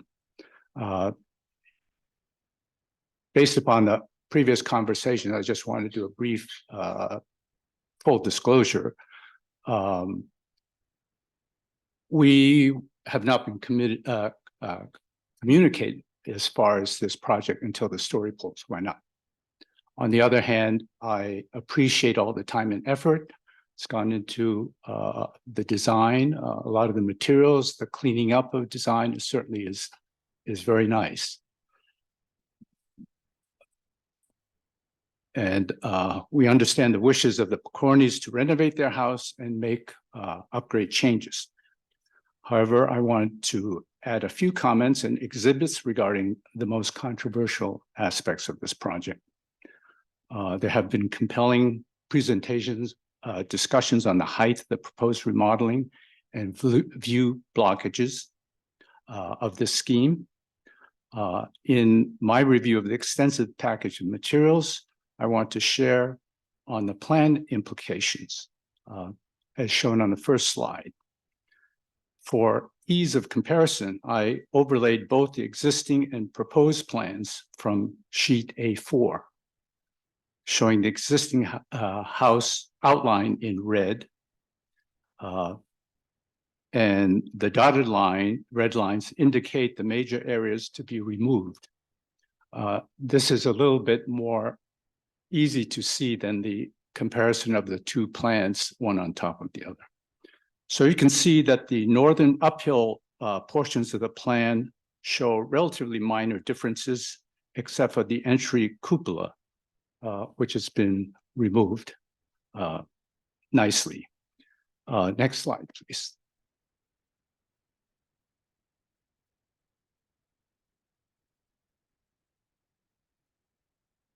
So if we zoom into the southern end, it's easy to spot the 3 balconies to be removed and the pullback of the southern facade. Those areas are kind of X'd out. However, in spite of these reductions, the new wraparound deck, shown in shaded gray, can be thought of as effectively reconnecting what are the existing balconies.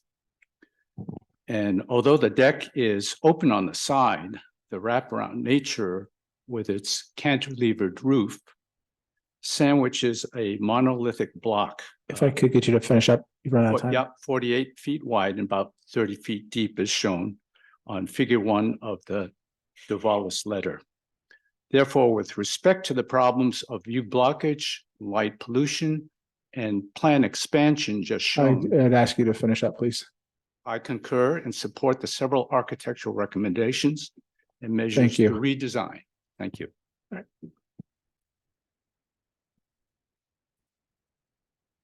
Is there anybody else that would like to speak on this application?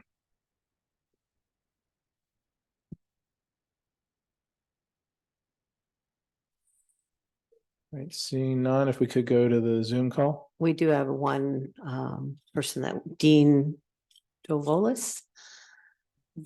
Trying to let you in. Yep. Can you hear me okay? Should be speaking now, maybe a little, we can't hear you quite yet. Can you hear me now? A little bit louder, maybe? Yes, how's that sound? Is it better? A little bit better, yes. Okay, and my apologies. Let me start in. My name is Dean Dovolis, 5008. I can't Yeah, understand I this. can't. We've lost you now, sir. Let's see if we can- Let me. You may need to speak louder to the mic. How do I get to speaker? That sounds so much better. Okay, is this better? It is. Okay, hi speaker. My apologies to the panel. So if you can hear me, I'll start in right now. So good evening. My name is Dean Dovolis. I am the original architect, as one person described, of the tortured plan of 102 Mount Tiburon. And that description of the tortured plan is actually accurate for the amount of work we had to do to make sure this house passed muster with the community in terms of preservation of views, materials, and so forth. Hence, it was on 3 levels. And it went through multiple appeals, both through the design review board and the city council, and finally ended up in court where we received a final court ruling. And the reason I want to bring that up is that this is not just a casually invented view, but really went through a lot of precedent with the design review board, using hillside guidelines as a diagram, and then finally resolution of it. So hence why the plan, what it is in this process. I've reviewed the work, and you can see it in my letter, and I think it violates the hillside guidelines in multiple areas, and it does impact the view, and the nature and shape of it is obvious. But really what I want to concentrate is the compromise part of my letter, because I think that's the part that's most important. The owners 1 or 2 do have the right to revision their house. As much as a college design, it's their home and they have the right. But at the same time, they must respect the wishes and views of the neighbors. and the community of Tiburon. So in light of trying to reach compromise, I've laid out 4 points which I want to iterate before the panel. One is lower the south portion of the house 3 feet. The living area is on one level, the bedroom level, sleep area is on another level, and there's one spread in the house. So Bruce Allison's had 6 kids in this house with the 3 levels. And they can fair compromise would lower it into 2 zones, which I think would work with the neighbors. 2, incorporate a short turf green roof. That'll ease the effect of looking down upon a flat roof and its highly reflective nature. And will provide less intrusion in terms of reflection and what I call hard surface materials. Flat roofs are pretty, period. 3, move the skylights downhill. The skylights are uphill. They will contribute to the night pollution. They are an issue by their orientation. They should be facing downhill so that the neighbors uphill do not have to deal with the situation. And then finally, provide a few more corners and elevation to make it interesting. I think if these moves are done, I really believe that this will be a quality plan and will help satisfy the neighbor's situation. I remain for questions and thank you for giving me time to speak. Thank you. You'll have 5 minutes after everybody's done. Yep. Any additional comments for Zoom? I am not. Mike, oh, I'm not seeing, oh, wait, we do have a hand that just went up. Alicia?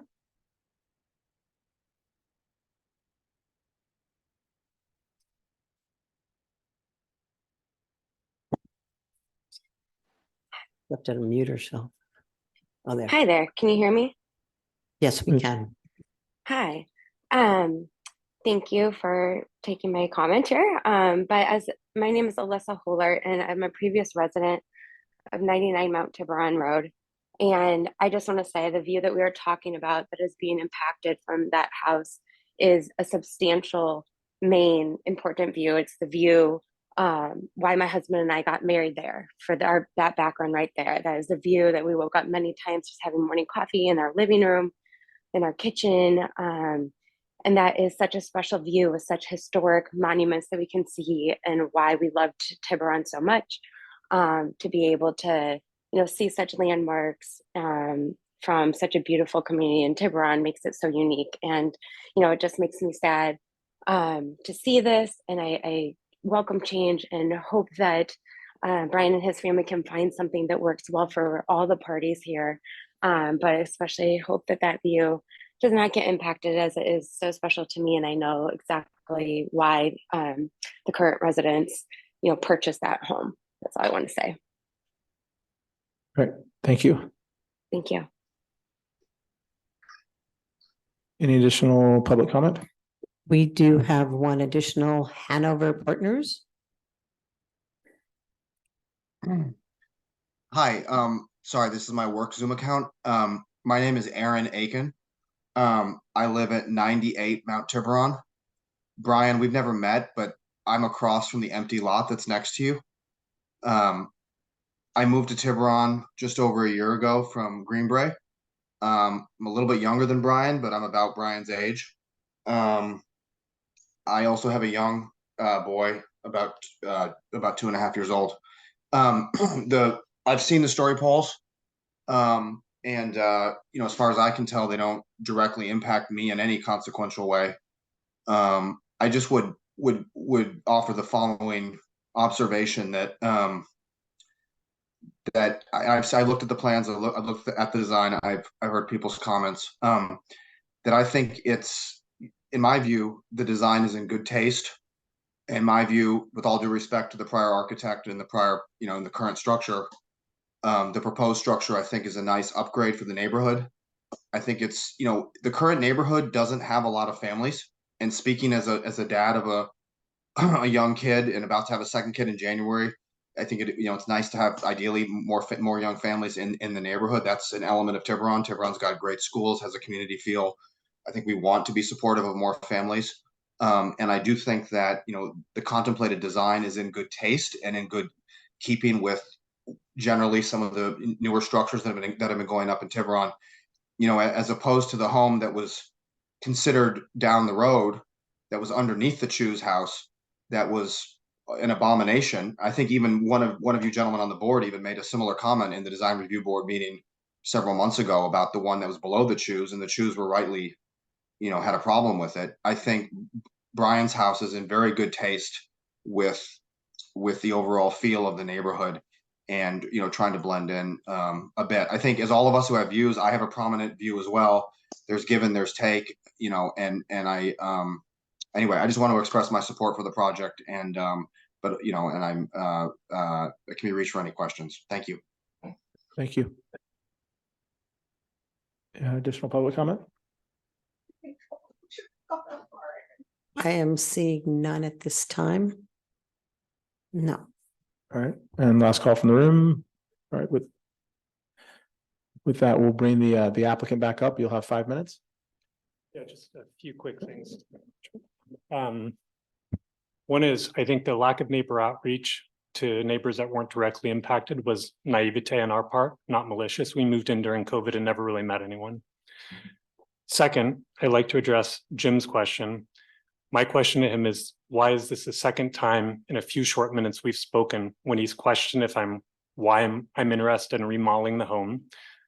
The first time I spoke to him after he visited our home and looked at the flagpoles, the first question was, this is a beautiful home. Are you sure you want to remodel it? Just seems odd to me and biased from a member of the board to present that as the first statement they make when they talk to you. Another thing is, I think it's categorically false for Jim to claim the primary view of his home is San Francisco. Even the subdivider of the lot said our house would be in front of it and acknowledged his home pointed at Richardson Bay. And because 2 homes would be between his and the city.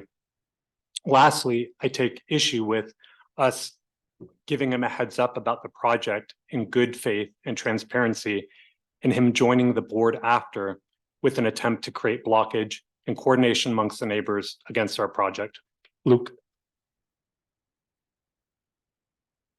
And just for clarity, because there was 2 Jims involved, the first comments were directed towards Jim Malat, and the latter towards the neighbor at 99.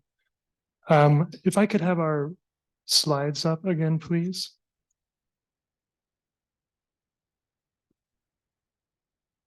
Principle 8 is what I wanted to look at. I'll address some other things while that's coming up. The roof material, not reflective. You guys are holding it there. It's in our package. Dark gray is what we were going for the flat roof area. Even the metal roofing, all very, very dark. Nothing reflective about it. Going to, let's see. Oh, you're still not quite ready. Suggestions around skylight locations, the extent of overhangs. These are all well-received comments. These are actionable suggestions that we're happy to work with. The elephant in the room, obviously, is this question of the view from 99 and the level of protection afforded to it. I would like to say, like we've shown in my presentation, views are not supposed to be presented in the way that they were. That was out of context. You guys have been up to the property here. It's very clear the scope of their view. In fact, there's views, there you go. There's views of San Pablo Bay from this property, which we didn't even really speak to, back the other direction. So and that's lovely. That's great. It's lovely that there's a sweeping view from this home.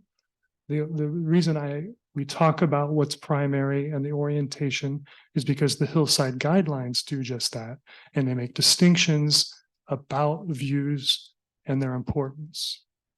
The floor plate is also related to this question of height and view.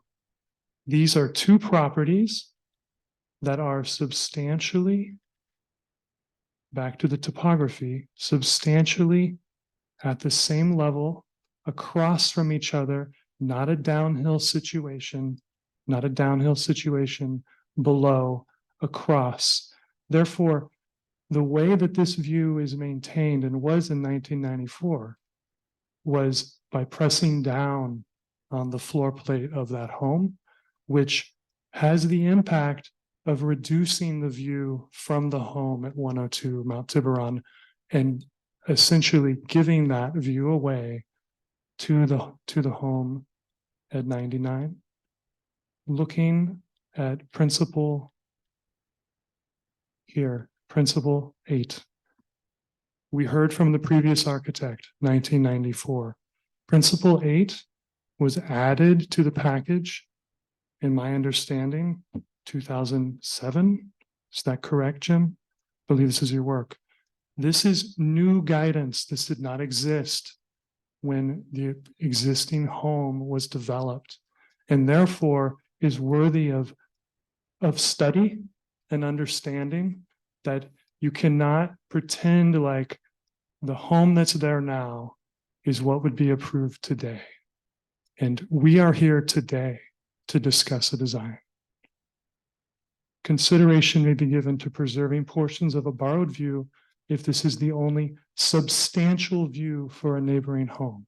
If I could Even get the your direction wrap up, we're looking if I could get is you to wrap up your substantial. comments, I've got a couple questions, but. Absolutely. I'm finished. All right, thanks. So yeah, I guess the couple questions I have, one is, can we go back to the one that shows the piece of the building on the left pulled out? And it's basically, Piece of the building on the yeah, left. keep going, keep going. Tell me when to stop. There, yeah, so basically what the new view would look like, the improved view. And then is there a way to zoom in on this? To just kind of see what's opened up. And then I guess my other question is were you just using like a skyline photo on top of that photo, since you can't necessarily see behind the house now? Correct. And when we met with Jem Adorcio and his wife, we were very clear. This is a rendering. We're trying to give you a heads up. Story poles are scary. We want to show you what we think the impacts are and have a discussion about it. His position was anything that above the existing roof line, I'm going to oppose. And we replied, well, you're looking at the guidelines. That's not our reading of things.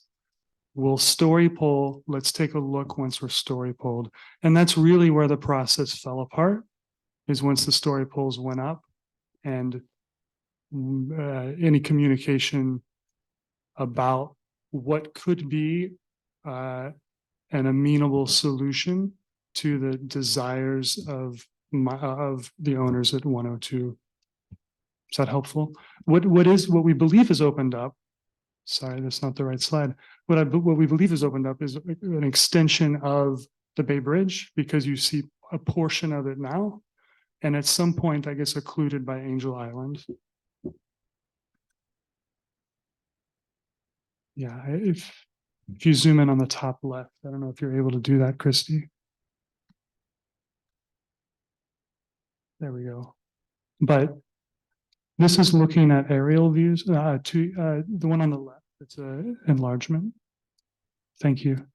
This is looking at kind of aerial views, flyovers, to try to see what is hidden by the existing cupola, which, you know, when we look at those other diagrams where we're showing removal and addition, it's our contention that there can be a conversation about trade-offs that merits what it is that we're proposing.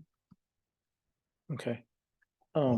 Yeah, so I guess my question is just kind of, I'm trying to figure out, because I did go out to the site and visit. I guess I'm trying to figure out the disconnect between what kind of appears to be a photo from the exact same spot with the same lawn furniture, about the same elevation, and kind of the one that you were showing would be the new. I would respond that those are very different elevations. The photo that we used is standing and taking a photo like people usually do. You can see quite a bit of water. Let's start with that. While this is at such a low level that any argument about needing to preserve view of the water is, they're already lost behind the existing foliage. And if we go back to that other page, and if you go to just the photo, Christy, of the existing view, which is, I think, just on that page further down. Yeah, right below there. Thank you so much. Be able to zoom in on that a bit. There you go. You can see it is a considerable difference in height in terms of where the photo's taken, given that the other photo hides all of the water here by the top of this foliage, which he can't move the building or the city. So the only way that happens is to bring the camera itself down to a lower height, which is fine. I just think it needs to be understood where the photo's taken from. And this gets to our desire to go up there and take a look ourselves and not rely on the photography given to us by their lawyer. So then I'm sorry, just one more question. So just from and I definitely understand the need to try to figure out the internal floor plan. What other kind of design considerations did you guys go through that would have not or minimized the amount of, increase in roof height that still would have accomplished the floor plan? Are you able to zoom back out so I can flip to another? I'll just flip to the floor plan to talk a bit there. If I understand you correctly, Brian, you're asking what other strategies we employ? Yeah, I mean, like at the beginning of the project where it was, hey, what are the possible options we have that we could look at that were considerations that maybe didn't increase some of the height, but still accomplish some of the internal floor plan goals. Yeah, well, truthfully, I think the layout that we have accomplishes something which is simplicity of the flow of the space. The current space, there's a lot of rooms and we're opening up into one big one. There's separate from that, we did, there's a desire for it to be level on one hand for ease of use, for long-term use of the home. The connection here, this is actually all pretty much, this is an existing topography of all this outdoor space, which is at that level. Like, it's very odd. The current home drops down substantially from the parking level of the home from where you walk in. There's no ability to flow out to the parking deck, and conversations with the clients about their children and their use of bicycles, which would be parked back here in this area, and the ability to monitor and connect to that side of the home was top of mind, as well as the current, there's opening this up further. There's the idea of some sort of linkage through from front yard to back that is a little bit tenuous, but you can see the promise of it in the current home. So the design here actually tries to deliver on that promise by putting substantial glass, making this a glassy connector. So that, yeah, I just imagine their children running back and forth between with the doors thrown open, enjoying growing up in California. Yeah, thanks. I just have one maybe similar spirited question asked slightly different. Could you go to the west elevation, A13?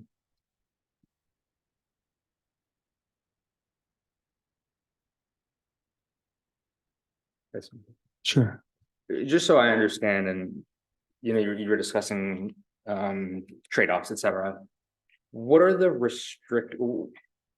constraints and restrictions to lowering this the building? Like, will it only come from basically lowering the main floor ceiling? As you mentioned, the current home steps down, you're raising that floor. I just want to understand the constraints of what you have to work with the existing plan, but just lowering it and where that can come from. I understand the question, Alex. Because we're making a kind of singular great room, when you have a space that scale, it does not feel good if the ceiling's low, right? There's a kind of volumetric relationship that feels better. So what we've studied is what we think, because we had a vaulted ceiling, right? Before we went over and saw the view from 99. We've let go of that and we've studied flat ceiling, given that scale of room and settled where we are in terms of the height of that. So there is space for that entire assembly to drop somewhat, right? And that's a kind of careful tuning that is something that we're, you know, that's partially why we're here. That's partially why you story poll, right? These are all ways to get data to see what's appropriate.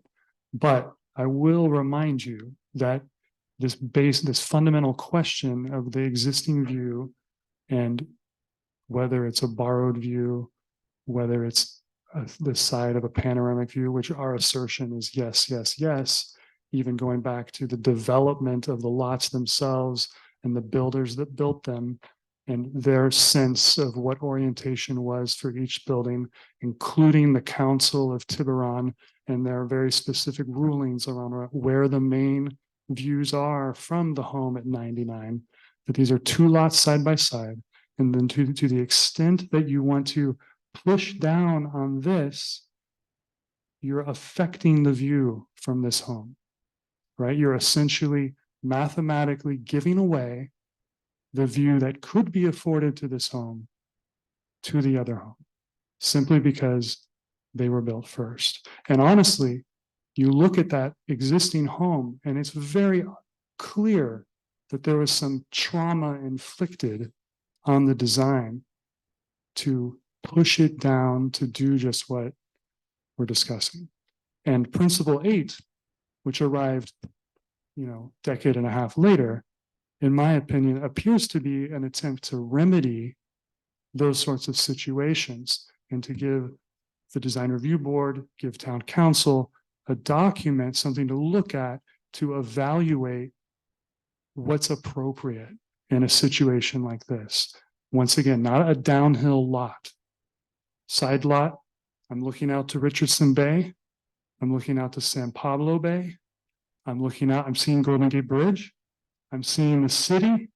I'm almost to Angel Island, and there's a house over here as I crane my neck, and I have a big problem with it, even though their driveway is off of Mount Tiburon Road at a higher elevation than my own. Okay. Thanks, that's all I have. Do you have any questions, Ian? All right. With that, we will close the public portion of the hearing and bring it back to the board. You want to lead us off? Well, first of all, I'd like to address the view issue. Several people tonight have talked about views, and they always seem to mention the Golden Gate Bridge, downtown San Francisco, and Mount Tamalpais. And there's a reason for that. In Tiburon, our views tend to be a horizontal arc that is almost the horizon, and it extends to 3 to 5 degrees above and below that horizon line. So above the horizon, you're looking at buildings and towers and the city downtown, and you're looking at the Golden Gate, and over here you're looking at Mount Tamalpais. But below that, you're looking at water and sometimes islands and activity, ships and so forth. And then you get down to your own foreground. If you had to rank the view on what's the most important stuff in the view, the first thing on a scale of 1 to 10, the first thing you would do is say, well, there are 3 10s: the Golden Gate, downtown San Francisco, and Mount Tam maybe. Then there's some 9s and 8s and 7s, Sausalito and other parts of San Francisco and the Bay and so forth. But you always come back to those 10s because they're the most important part of your view. And every single house in Tiburon tries to pick up those views. This house is no exception, and 99 is no exception. So across the street, they're trying to pick up the view. And right now they have a view sliver piece of water, and they have the 3 to 5 degrees above the horizon, which is the whole skyline.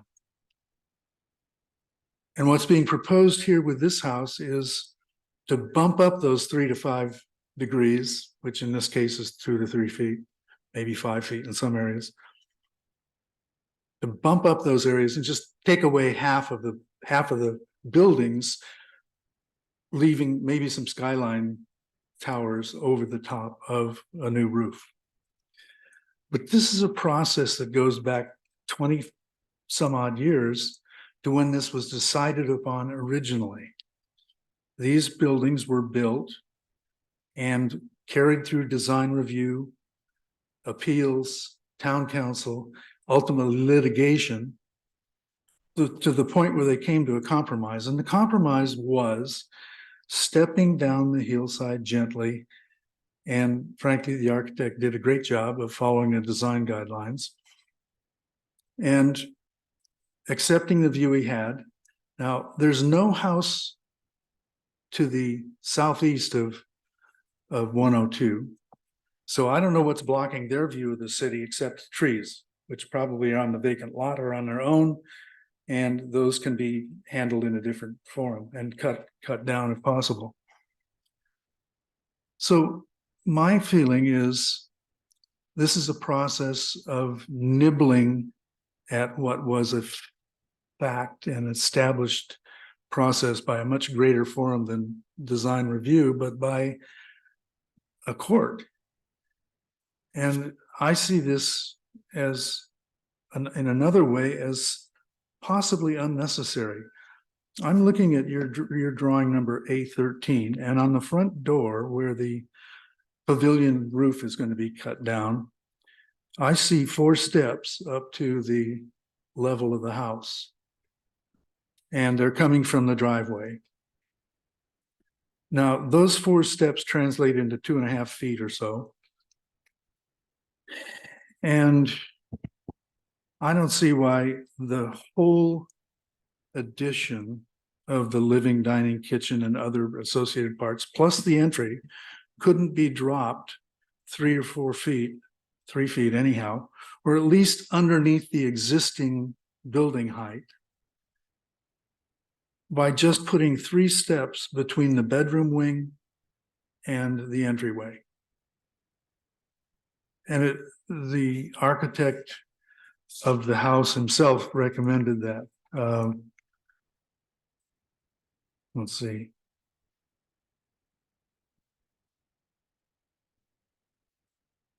Yeah, he had four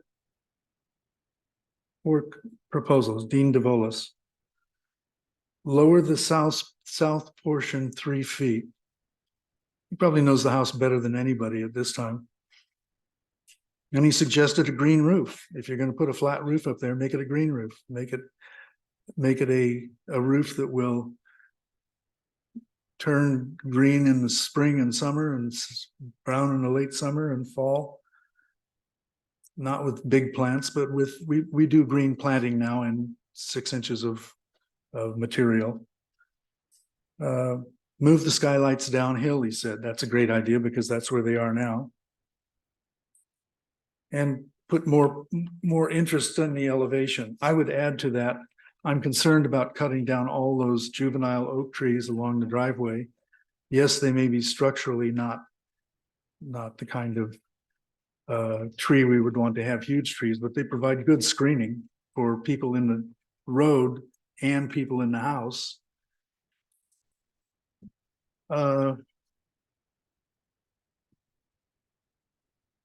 I appreciate the design guidelines a lot. It's amazing they've lasted 40 years. But this house, as proposed, the redesign doesn't follow them much at all. I'm also kind of distressed that there's an absolutely amazing slate roof on this house and stonework all the way around it that are truly a lovely design. And I hate to see it torn down because fashions change.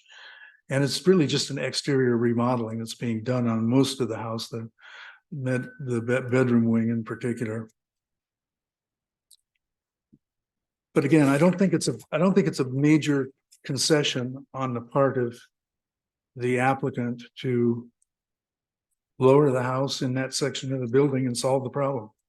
I would not vote for it in its present condition with the flat roof being highly stressed and taking view from the uphill neighbors when this view issue has been decided before. Just because you want to remodel it doesn't mean it needs to change. So I would stick with where that line is and suggest that you go back to the drawing board. You can keep the same plan and lower it a little bit on the south section of it. And I think that would more easily solve the problem than anything else.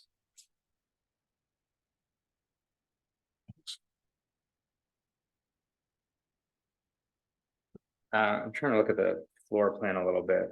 To kind of understand, Jim, your. Right. Well, first look at sheet A13, the bottom elevation, Yeah. and you see the 3 or 4 steps there. And then look at sheet A8 and notice that between the media room and the entry, there is a door or a wide opening, which could accommodate 3 steps, 4 steps. It's right here. I see it.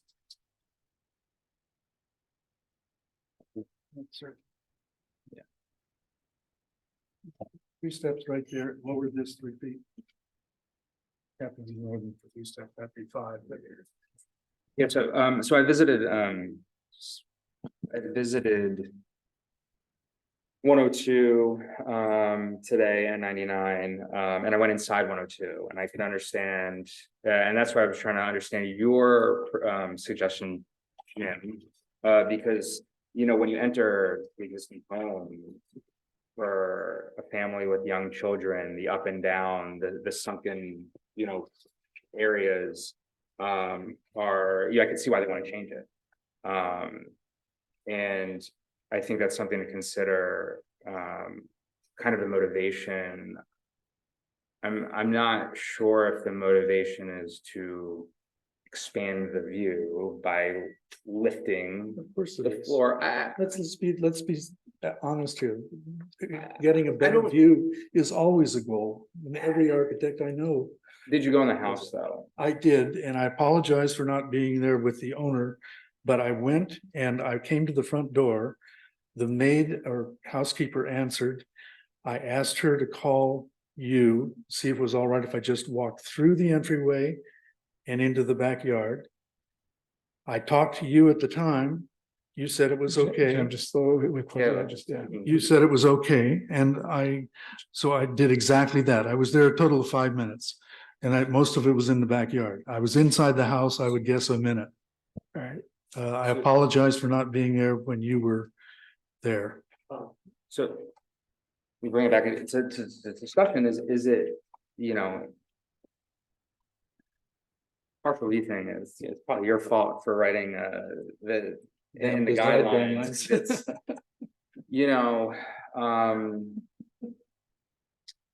I struggle with views generally and the impact because it is as much as we want to make it black and white, I think as we showed by different pictures, it depends on the angle, depends how your windows are, it depends how tall you are, right? There's a big difference if you're 5'2", sitting or if you're 6'7", or if you're sitting. So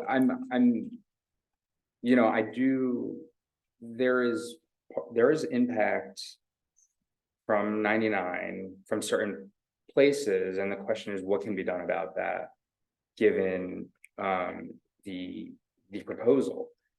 Which is why I asked about the restraints and the restrictions around lowering that. And, you know, I'm more openness to discussion. I don't think the view blockage is as obvious as a lot of other projects we get. But it is an impact, and it's how can we minimize that as best as possible. And It's the most critical part of the view. It's the 10. I'm not agreeing or disagreeing, Tell me you because I think it's, I'm not agreeing or disagreeing. I Tell think me it's you would very trade- personable. Tell me you would trade a view of downtown San Francisco for a view, say, of Sausalito. You wouldn't. Most people wouldn't. No one I would. wouldn't. What's that? No one would. I just don't see I think it's fairly cut and dried. This has been established by a design review board in the past. There is an alternative to the plan that they're proposing that's fairly simple, that we're not asking them to do something radical even to their plan. The redesign would take less than a week probably. But you end up with nibbling at every decision the design review boards have made in the past and present as a possibility.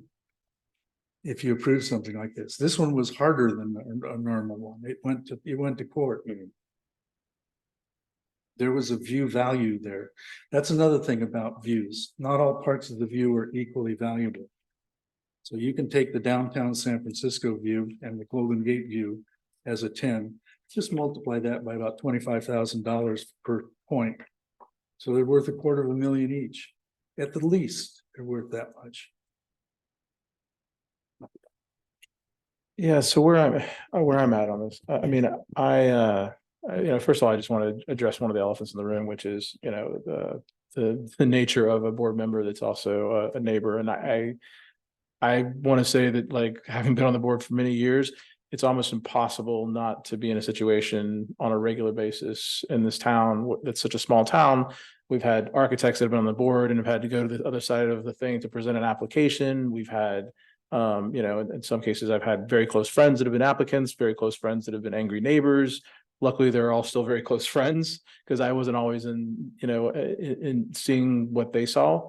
So from my standpoint, I very much put myself in two shoes on every one of these applications, right? Which is the shoes of the applicant and what they're trying to accomplish, and the shoes of the neighbor who usually is impacted by something. You know, it could be a large variety of things. So in the shoes of the applicant, I definitely understand the need to redo the floor plan. I think putting steps, you know, down or whatever doesn't, I think it's bad flow. Any of the houses that I've been in or you know, just the sunken floors kind of out, like all these kind of like random steps here and there. I disagree with. So I don't think just putting some steps really solves, you know, the issue. From a rest of, you know, clearly the view is the biggest part of the discussion, but I would want to address, like, I mean, I think it is a nice design. I think that there's, you know, the variances that were being asked for, I'm supportive of. Like there's, you know, in whole, not inclusive of the view, I think it's a reasonable application, which then, you know, you put on the other pair of shoes, which is like, hey, if I was the uphill neighbor, how would I feel about this? You know, I definitely disagree with the statement that, like, hey, the view is like your downhill and uphill neighbors, and that's, you know, it's the way your lot is positioned, right? It's all about people trying to capture the primary views, like Jim said, right? Like this house is clearly, you know, the uphill neighbor's house is clearly designed to capture the view of the city, right? The city and the Golden Gate Bridge. And if I may add, Right. its living room, dining room, kitchen are all oriented toward this Exactly. city view. Master not bedroom, the other everything. views. Yeah. Yeah. So The applicant was misstating it, and frankly, the original developer, the letter that he mentioned was also a misstatement. totally agree. I will throw two additional foods for, unfortunately, when I went there today, between the smoke and the fog, my Couldn't do photos are crap at best. So I kind of was leaning on some of these, and I would say that these photos, they are a little disingenuous. Like, I mean, if you look at this is the top of a couch, like a couch is this tall, right? That's not the height of humans. Which is your eye height if you're sitting down, and you have a dining room and a living room and an Understandable, but like outside deck. when I went there, I went to the window. Like, I went to the window and looked at the view, right? Standing up. I didn't sit down on the couch to look at the view. I'd also say that this one, is, if you look at the seat height, that's a flat plane across the seat, which kind of also implies that one was taken closer to seat height than it was from standing height. It's about eye height when you're sitting down. Yeah, so I definitely think that some of these photos don't represent the true view impact. Not to say there isn't a view impact, right? Because there clearly is a view impact, but I don't think it takes out, in some cases, like half of the building, right? But a skyline is being able to see the entire building. And in the case of, the applicant, or the uphill neighbor's house right now, they are able to see that skyline. I'd say the other thing that I'm considering is, I've seen many times where, what is the net effect, right? Like, if there's pieces that are being removed, because often people are like, hey, I'm going to pull this large part of my house out. It's going to open up this beautiful part of the view for you, but you're going to take some other piece of it out, right? And, unfortunately, the piece that they're taking out is not as positive. Like, you couldn't just do like a 1-to-1 ratio of like, hey, we're going to take out some of the bottoms of the buildings of San Francisco. In exchange, you get, another tower of the Bay Bridge. Which I guess is a long-winded way of saying that, like, as presented, there's no way I'd be able to get behind it. But then I go to like, am I okay with anything? Like, and I guess that's where I'm struggling, because I think that part of this is also providing guidance back to the applicants so that they don't just go do, a continuance and design in a vacuum, right? Without some clear guidance from, like, hey, it's what, like, kind of looks like 3+ feet, like, we're clearly, it sounds like all leaning toward not okay with, but like, would 1 foot be okay? And would the net effect of 1 foot versus like opening up, view on the other side, would that be something that, and I guess I'd throw that back out to you without kind of coming down on where I'm at, but I'm probably leaning more toward like, hey, there maybe is, given I hear the court cases and all that, but in the end, we've got to look at each application as, the application before us. Well, there's another thing I'd add, which is this lot has about a 20-degree slope on it, but they're proposing 100 and some odd feet of flat floor from the uphill end to the downhill end, which in a way is making the problem themselves. So if they could see their way to breaking that one flat floor that goes from in the ground up here to all the way 20 feet near down there, they have a solution before them. It's not that hard. 5 steps, 3 steps, 4 steps, somewhere in there, you're going to find you'll lower it enough so that you actually meet the existing roof line. And that would please the uphill neighbor, and it wouldn't solve every problem here, but it wouldn't also change their view. If anything, their view is, because of the existing configuration, they're going up many steps to where the new floor would be. Even if they drop down 3 steps at the entry, or 4 steps at the entry, or 5 steps at the entry. I think if they go down 2.5 or 3 feet, they solve all of their problem. And I just think the design has made the problem. Yeah, I guess I just wanted to add one more comment, which was on the green roof. Like, I'm not a big fan of green. It seems like it's always a split thing. I guess my problem is I've seen too many overgrown and ugly and dead green roofs that I sometimes, especially when the view is so sensitive there, like having, I don't know, 1.5 feet worth of weeds or something like that growing up on your green roof, I don't know is necessarily the right thing either. I get looking down at ugly roof is not ideal, but so is, looking down at an unmaintained green roof. So. You're gonna say something? Yeah, no, I mean, I think, and I want to be clear, when I was saying before, there is view impact, and I think any impact on the view has to be considered.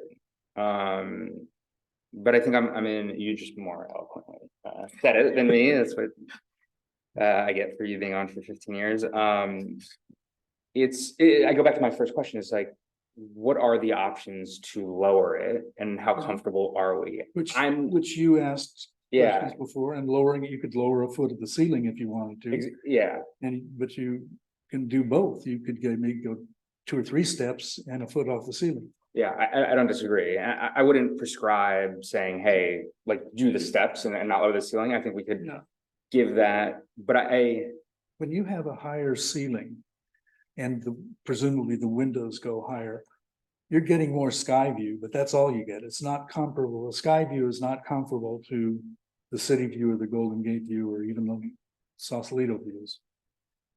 So. Yeah, I mean, there's an 11-foot ceiling in one section, which is part of the section that's causing some height, right? 10 feet's pretty high. I mean, are we messing it up by saying a foot might be taken out of the ceiling? No, I'm getting maybe back to your point about giving guidance to the applicant. What I think is still a little unclear is we're saying 3 feet. If it goes down 3 feet, it's a done deal. The question is, if it can only go down 1.5 feet. I don't think we've been prescriptive. I think you're missing the point that this was litigated once before. You have a law saying, a decision saying, this is where it is. When you go back and you nibble at it again, you're just asking the client, the appellant, or soon to be appellant, if it goes through, to go to a lawsuit again. And it doesn't make sense to me. Keep the existing height. Yeah, I don't want. I think our attorney wants to jump in on. I'm looking into the case right now, so I'm reading through. So is there a specific question that I can look into? What impact does that decision have on a proposal to change it? Let me look into it. I'll get back to you in a few minutes. It sounds like we're. Go ahead. Yeah, go ahead. No. Yeah, I mean, we're clearly leaning toward a continuance, right? I still have concerns that. I mean, I think Jim is kind of no height above existing roof height is acceptable, right? Is that? I think that's appropriate, but if the applicant was 5 inches or 3 inches higher, nobody would scream about it. It's just a matter of being sensitive to the uphill neighbor, recognize that their views, their ox is being gored by the present proposal. And I'm not a hard line on that, because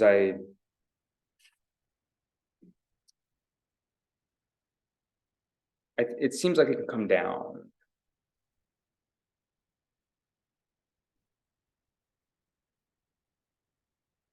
I think we're like, in my mind, you are talking kind of like a game of inches when you're taking pictures like this and you're looking at pictures like this, and it really depends on the vantage point. So it's that 2, 3, and 5 degree thing though that you're in. It's that horizontal arc that we all look at and we all say, oh God, what a great view. And the realtors will tell you it's $1 million view, whatever that means. You haven't learned how to quantify it yet, other than with $1 million.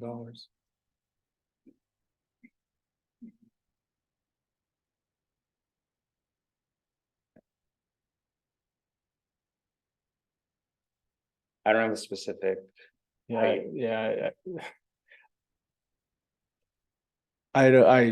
mean, like, for me, it's maybe like a foot, like that I'd be okay with, because I think the net effect of opening up some additional view probably compensates for that. So But again, like I also always caution, like, until you see the story polls, you Yeah. never really know. Yeah. And for me, it'd also be seeing the story polls the revised story polls on a clear day. Yeah, it was tough to see that. Yeah, I have 45 steps in my house from the driveway to the living room uphill. So I wouldn't be a house you would want to have. But I don't see 3 steps as being a problem or 5. Maybe it's just because I built my house on a hillside, had to climb up to get to it. So I don't. The goal of having a single floor level through your whole house seems to float through the world in some cases. And, to me, I think it's unreasonable to have a sloping lot and not have the house respond to it in elevation. And that means, 3 steps, 5 steps somewhere. I guess where I'm at is with kind of feedback, maybe to put it back to the applicants and to the neighbors. At the end of the day, there's gonna be revisions, there's gonna be new story polls, there's gonna be new views that we're gonna view, and we're gonna have the same discussion. So I think that is a decision that the applicant, should make to some degree if they say, all right. They've got to weigh the ceiling heights versus steps or something. Yeah, and they have to weigh, the known outcome if them and the neighbor are in agreement coming into the meeting versus still in disagreement, and then we're evaluating again. So I think maybe that's where I'll push it back and do.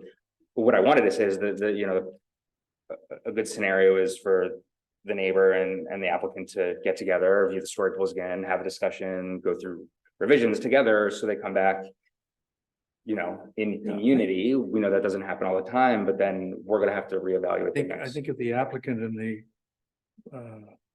neighbor could cooperate and let's see each other's interior and exterior would probably be a good thing. A good time to get together. That's the problem. And maybe conversation would solve the rest of the problem. Any final comments from our town attorney before we? It looks like an old case. It looks like it was, appealed to the town council and then it went up to court, and I just haven't found the case yet. So it might have just settled. But I just can't confirm that right now. I can't find the case to see the decision that was reached. It seems like some kind of compromise was reached, but I can't find the. So it was an appeal, because they appealed to the town council denied the appeal, and they took it to court, and can't find the trail after that. So I can't confirm that a decision was reached and published about this. Okay. Yeah, I think viewpoints also change over time. Like I'm not really looking at that court. I mean, it's the application before us that we've been presented, right? And then there's a process that we go through. There's an appeal process for both applicants or neighbors or whatever that they can go through. And in the end, it's kind of up to us to make a decision based on the application presented. Yeah, I agree. So, yeah. All right. So with that, maybe a date for continuance. So, let me ask a question of the 3 of you. And actually for the applicant as well, if you might open it up as to how long or what their thoughts are, because we could just continue to date uncertain, which would give the applicants time to do the revisions and to think about what they want to do, or maybe you should open it up just to ask that question Are we up against the permit streamlining deadline? So since the publications of the packet, the PSA for this project has been extended to January 25th, 2024. So, yeah, and I know we had a quorum problem in October, and I'm not sure which date, if it was the 5th or the 14th or whatever that is. 19th. Or the 19th. Are you available the 5th? No, yes. Yes. Yeah. Yes, but not the second meeting in October. Is that correct? Probably not the 19th. Okay. I don't know about the quorum dates. That's why I Yeah, I wanted. think I've got work travel to, I think, 2 meetings in a row that I emailed Chris about. Yeah, so you won't be around either. So, okay. So it might move to November. But maybe if you could open up the public hearing just for the applicant to So we'll talk open up the about the public dates. hearing. Quick motion to open the public hearing. All in favor? Aye. All right, opposed, none. So we're open on the public hearing simply to be able to ask on scheduling from a scheduling standpoint. And the question is, The question is, you've heard the discussion tonight. What's the timing for returning to staff and then to the design review board?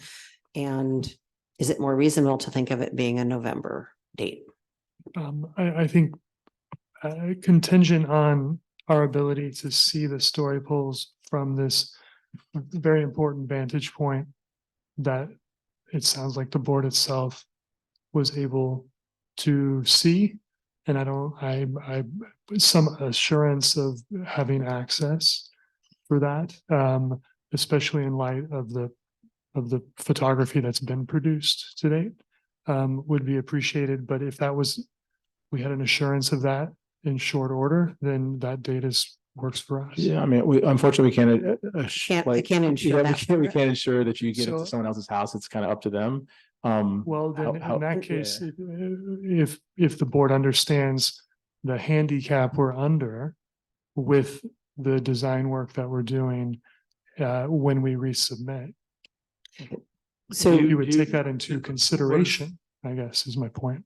May I ask a question? What is the handicap you're under? Access to see the particular view that's being We're talking about evaluated. revising your house, not that. I is think that- you asked him No. what the handicap was. He said the handicap was not being able to get in and see the story Okay. poles from the vantage point All right. from the Right. neighbor. Yeah. So yeah, we totally understand what you're under.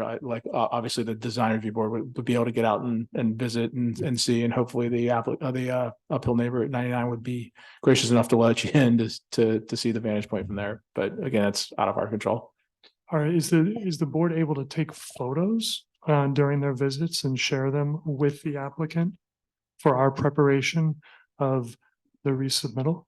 Probably, like, I'm not sure if we do, we'd have to share with everybody, but it's more of a staff So sometimes. you would share it with us and we would put it as part of the public packet and be able to share that with you as well. That would be incredibly helpful, and I hope you understand that we sincerely are looking to understand the impacts. Good, all right, thanks. All right, so Did that's. you get I didn't get some clear direction Yeah, as to a date. We're good on November. I think November, what date is it? November 2nd. Second. All right. Does that work for you? Right. Okay, so let's continue this item until, or I would like a motion to continue this item. I don't get to make decisions. I would like to continue this item. Motion to continue to November 2nd. Second. All in favor? Aye. Opposed, none. All right, so 102 Mount Tiburon continues the November 2nd Design Review Board meeting. And that brings us to the end of our public hearing section of the Design Review Board meeting. We do have the objective design and development standards that we will be starting. I'll ask if anybody needs a quick break. Also, so let's just take a 5-minute break. Okay. And That would so- be good so we can set up as well. yeah, Thank so- you. So 5-minute break, and anybody else is welcome to stay for another portion of the Design Review Board meeting. Thank you. So not.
Alyssa? Should I present from there? I think it might be easier from there. And I'll give you the clicker. Oh, that sounds like fun. And so down is up. I love this thing. When you push down, it goes forward. Okay, good. And I think we should dim the lights after we introduce.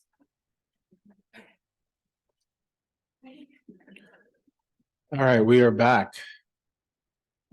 Ready? All right, so the final item on this evening's agenda is a discussion item, the objective design and development standards.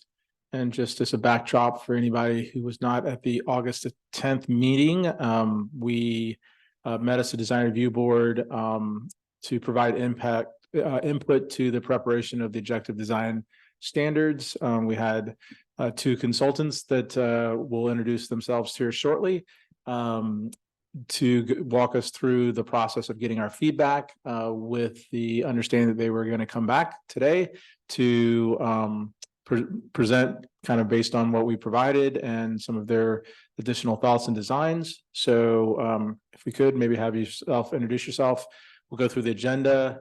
I think last time we tried to save everything for the end, but just in the spirit of being efficient and knowing when it's done, we're done. We'll just kind of try to make comments along the way, if that's okay with you all. And then, but maybe as opposed to doing every single slide, we'll just kind of, if there's maybe good stopping points every few slides that might group stuff together, just stop, get our feedback, and then keep rolling. Perfect. All right. Take it away. Great. Yeah, Matt Tacker, WRT. I'm an architect and urban designer, joined here by Bob Brown, who is a planning consultant and has worked extensively as planning director of various Marin municipalities. Yeah, so we're here tonight to returning to you after you gave your initial feedback and so forth. Try to be as responsive as possible. Let's just take that next slide. We're here to talk about the multifamily objective development design standards. I've got the clicker. Okay, here we go. We've already gone over why we're creating the objective design development standards. We're happy to go over that again. We'll look at the ODDS outline, so you'll just get a sense of how it's going to appear in the code. And then we'll go through some preliminary recommendations. You're welcome, as you mentioned, to ask questions, discuss things as we go. There will be some logical breakpoints. There's some subsections. As we work through our preliminary recommendations, then we can have some general discussion at the end and discuss next steps. Okay, so we've gone over the applicability. Of course, the driver here is that the state now has requirements for ODDS in large part to help facilitate or streamline the production of qualifying affordable housing projects. The ODDS would also apply to other projects, but those would be subject to design review. And of course, the ODDS need to be, written in a way where anyone who looked at things would reach the same conclusion. And we're building on the design guidelines that you've got. We talked about those extensively last time. These are the sites that the multifamily sites, the standards will be applied to. And we're on to the, so this is the outline of the ODDS. I don't think I'll take time to walk you through it. But it follows the same outline as for the downtown area, except to put buildings scale and design issues ahead of street frontages this time, since massing is such a important concern on hillsides. So as we walk through, we're not going to follow that outline of the code exactly. We're going to gather related sections of the code together for purposes of discussion. So first, site planning and grading or engineering considerations. Here's the basic table you'd come to first. You can see that the densities as have been assumed in the housing element. The lot coverage is really the only standard that we think we need to increase the allowable lot coverage in order to get to the densities that's expected under the housing element and as would be codified within the zoning.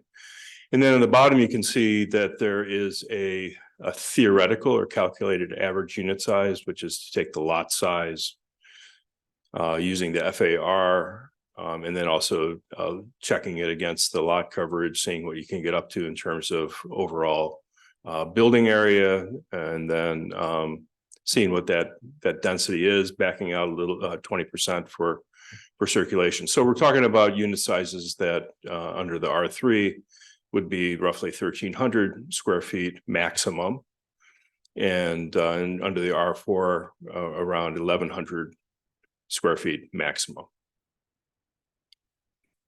Vegetation and drainage. So things that now happen as a matter of course when you're getting a grading permit, the things that really need to be factored into site planning for receiving a zoning permit need to be in the objective development standards. So we've been working with the town engineer and their consultants and so forth to come up with standards. What you see in front of you, though, are the ones that we're inheriting, working with from the general plan, setback from streams of 50 feet if it's a site that's up to 5 acres, 100 feet for larger sites. Heritage trees is one of those things that needs to be thought about in advance, and where there needs to be an objective standard attached to it. So we're proposing that heritage trees be retained or removed, but the removal would be with a 2-to-1 appropriate replacement that would be on site, or if the town decides to maybe have receiving zones, that would be informed by an arborist report. And then from a fire perspective and vegetation maintenance perspective, a vegetation management plan would also be required. Grading, we talked about that. We're looking at avoidance of slopes that are 30% or more altogether, except for some buffer areas. What often happens when you do that analysis, determining where the steep slopes are, is there'll be little islands of steep slopes that an engineer would just typically grade out. So there'd be a little bit of a buffer that would be allowed, a little bit of an encroachment into 30%, but generally the 30% would be left intact. And then there's the top and toe of the slope, so that it has a more of a natural profile. And then there's things like roadway slope, not more than 25%, which is your current standard with the fire department. And there's a couple other things that relate to grading. Perhaps the most important of which is retaining walls, hanging on to the current requirements of 3.5 feet ministerially. Well, I should say 3.5 feet within setback areas, and then allowing up to 6 feet as a matter as by right outside of the setback areas in the building development areas, because there's not that ministerial discretion under the ODDS. And then in order to accommodate more compact development without in a way that can still remain low in profile, parking garage, retaining wall, or a basement retaining wall or lower level retaining wall of up to 18 feet. That allows for parking lifts, a stacker, 2-on-2, which is one of the best ways to keep your development compact and therefore minimize its impacts as far as massing goes. So that's the first part subsection in the presentation, and we might pause here and receive comments.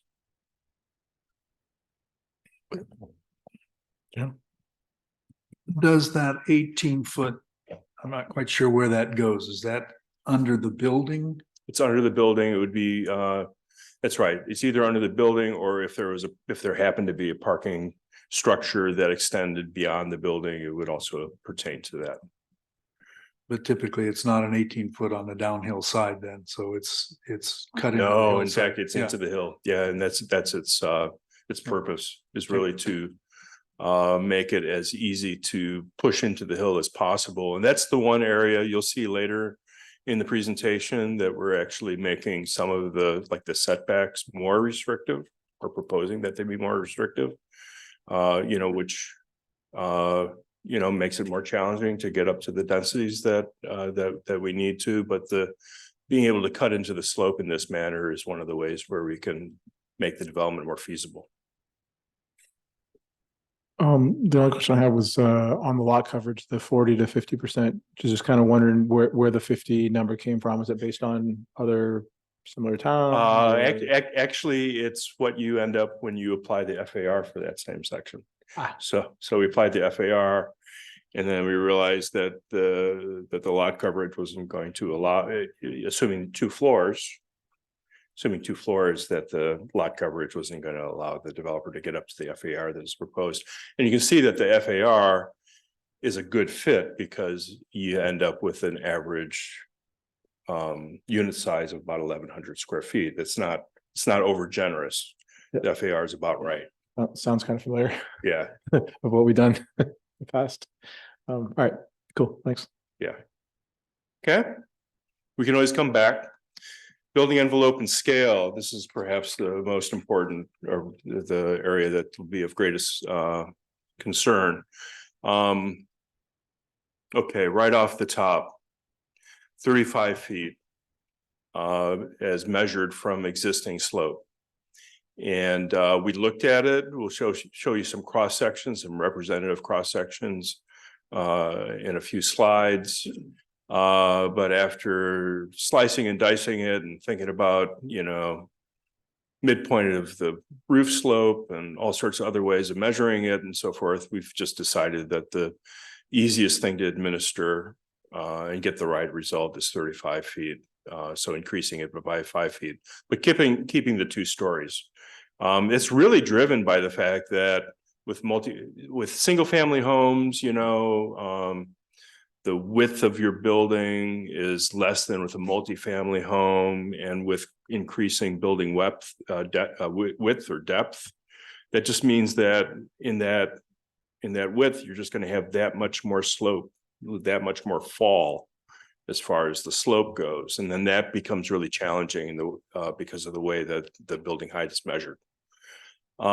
Measuring it from existing grades so that there's really an incentive to cut into the slope as much as possible. Considering the step-backs at the edges of the project site, and we'll talk about that in a minute. And we're bringing some options to you for discussion. Okay, so the setbacks, the front setback would remain at 15 feet. The street side setback would be treated the same way as a front setback. So that would be, for a corner lot condition. The side street setback for the R3 is presently at 8 feet. So that's actually an increase of setback. The front and street side garage would be at 20 feet. That allows for a parking apron in the case of townhouses, for instance, where the garage is allowed. And we're going to talk about how much garage is allowed along a street in a little bit. And then this is, I think, trying to get at the idea of a green seam that came up last time, and that is to have interior side and rear setbacks of 20 feet. That's increasing it from 8 feet. So the side setback is a place that could be vegetated or green. And it's not a setback, but we'll also talk a little bit about paseos and the width of paseos. And so the combination of the setbacks and required paseos, and then also carving away a little bit of building massing at the corners and all, we think will get you well on your way as far as, you know, getting a green seam and providing some angled views at least, you know, through a project. And then some projects will have a detached garage, and if it's 1 story, you know, allowing that to get sort of nestled in the corner. And 5 feet allows the garage to have a back, and the back serves as a kind of a very private edge against your neighbor, since there aren't any windows on it. Okay. Then the massing increment. So, you know, really playing with scale. The massing increment is the length of a facade, an uninterrupted facade plane, before you have to notch it, before you have to recess it by a certain depth and a certain width. Then you could do more than 1 massing increment with a recess, but you can't do more than 180 feet without having an entirely new building, an entirely new block. In other words, if you had a site that was so large that you could have more than 1 block, you'd have to have a paseo down the middle of it. Okay, so step back options. We talked extensively about views last time, and standards that might serve as proxies for views. We looked at it. We really explored this idea of step back, and then discovered that even when the slope is fairly steep, that you'd still be looking at, even though it's step back some additional amount, a neighbor would still be looking at the upper floor of a building. So then, and then also kind of wondered architecturally what the effect of a kind of a wedding cake form might be. And since it would be kind of imposed on the project along, you know, all of its sides and so forth, it really could become a very dominant aesthetic. So then suggesting then on the right side there, so from left to right is like no step back, and the middle is step back 100%, and then on the right is a step back that's required to be 1/3 of the massing increment at the corner. And it would be not just the street facing step back, but also the side facing would be step back, and at paseos it would also be step back. So you'd be able to, so if you were a neighbor and you're looking at things, you'd be more able, hopefully, to see around that corner. Just another way of kind of opening up a kind of view corridor through larger projects. Am I looking at a garage on the bottom floor over here or something? No, we didn't draw garages there. We've kind of, in our diagrams, we've kind of separated out the elements. Is that 3 stories then? It is 2 stories, and that line that's in the middle is representing what might be 2 units, but Yeah. you know, or in the case What's the structure on the bottom down here, or am I not? Is it just like diagramming the land, like the yard? The plot? I'm glad you're pointing it out. Okay, that is well, what you see there, okay, is the property line is the long dash and the dot. Oh, I see. And then there's a 15-foot setback behind that.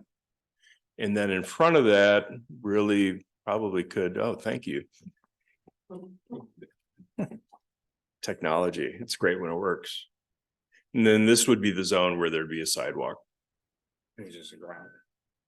So that's the ground there, but you've drawn it as a 3-dimensional figure. What's that? I'm sorry, this is all ground. This is all in the same plane.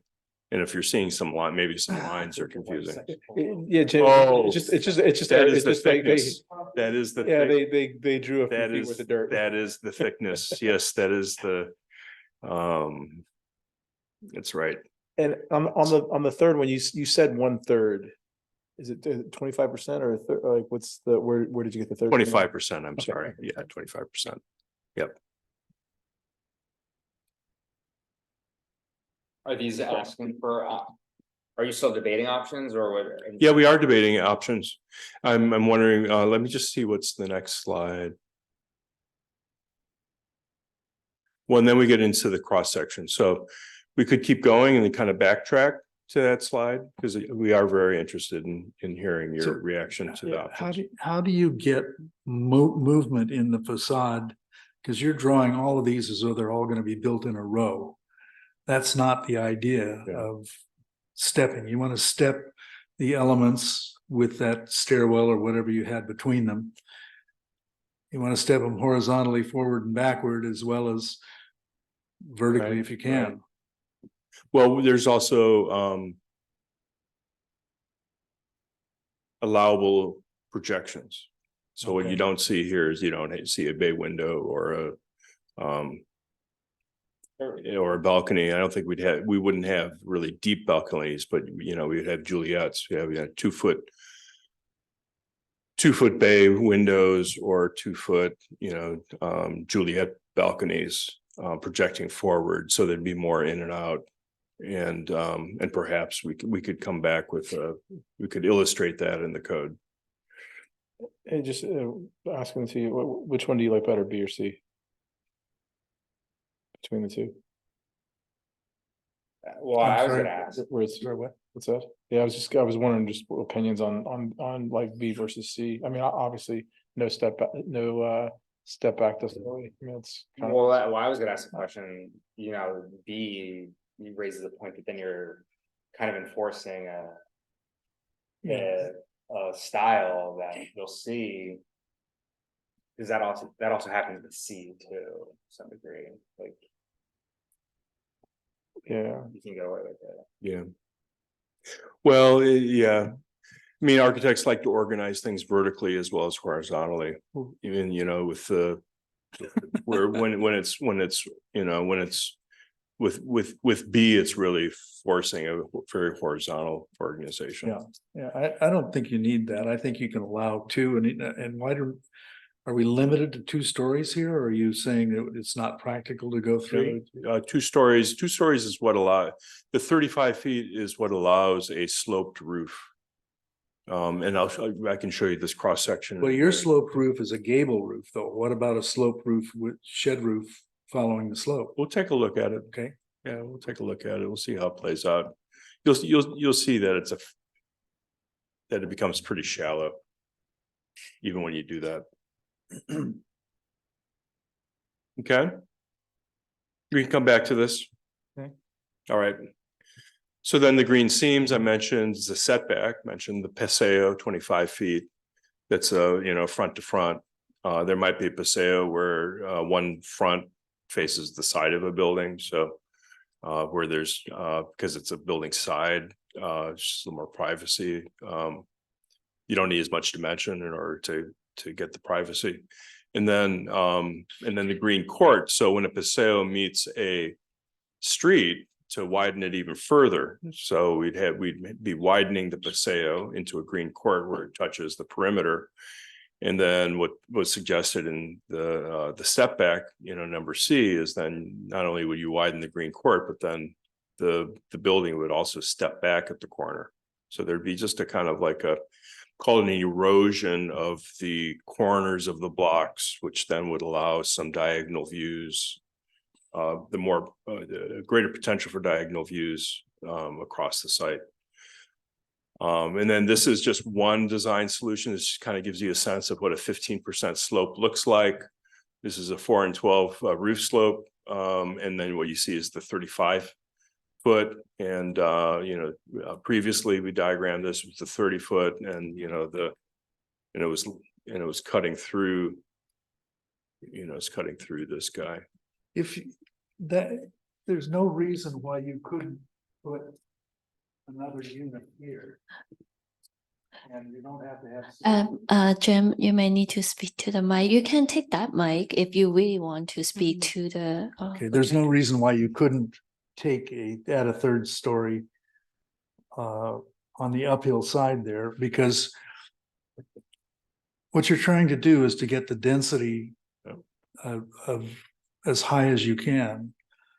And when you're working in, 12, 15, 20, 25 units an acre, you need everything you can stack up, even if it needs an extension stair.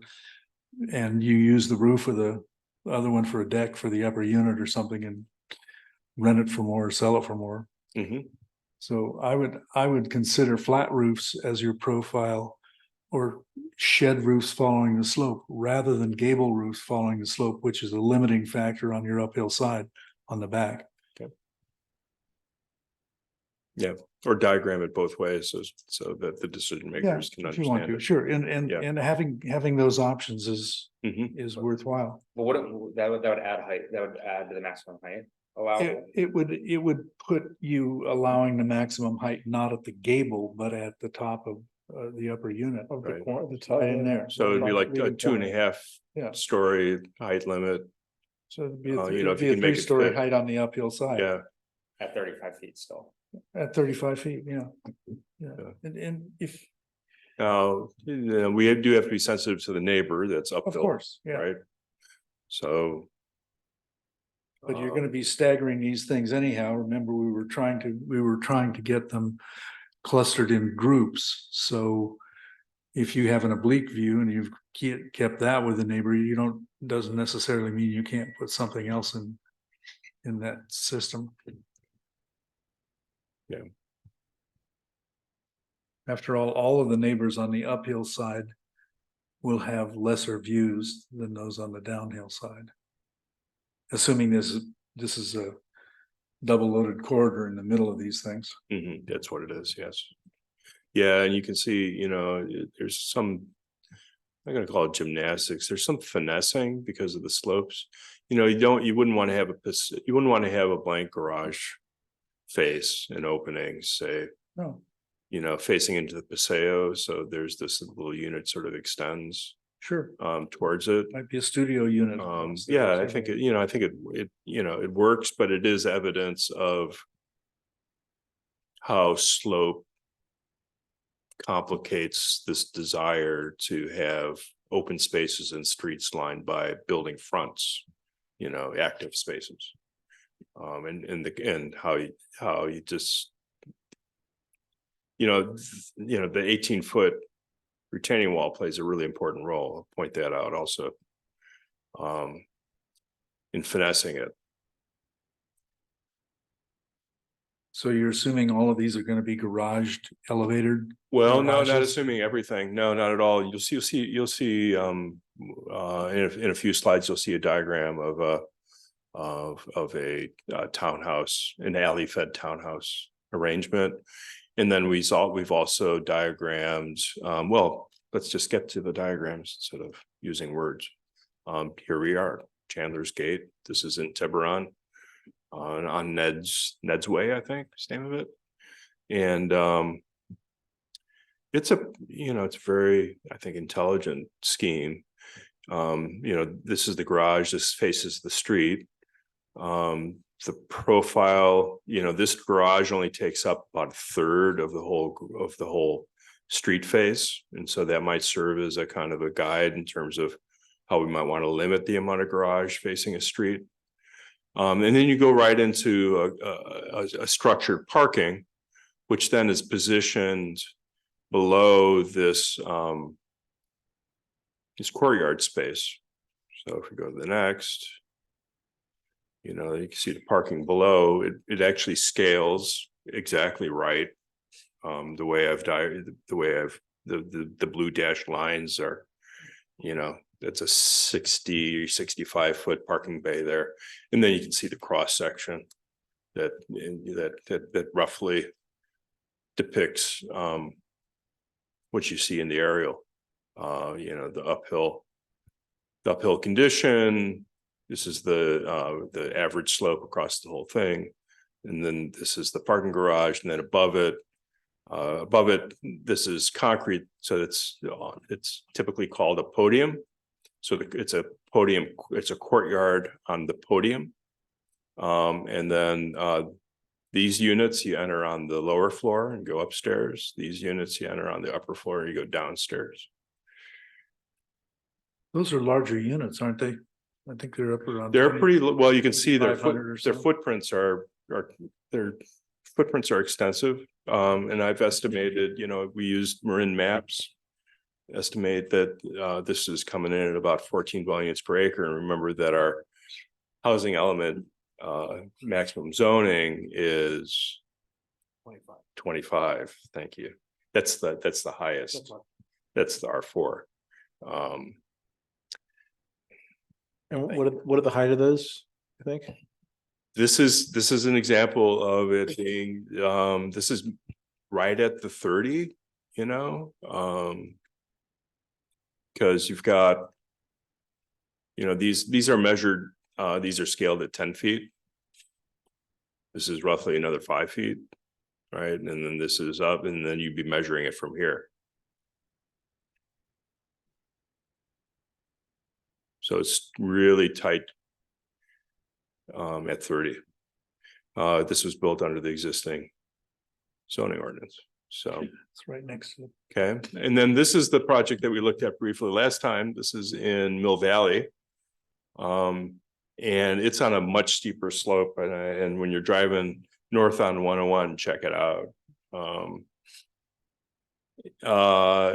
And it's also in a very intelligent design in that the designer just realized that you can step down the building when your building modules are shallow.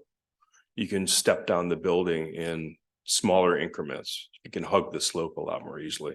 And so the designer divorced the garages from a very shallow garages are divorced from the units. And this is roughly what's going on.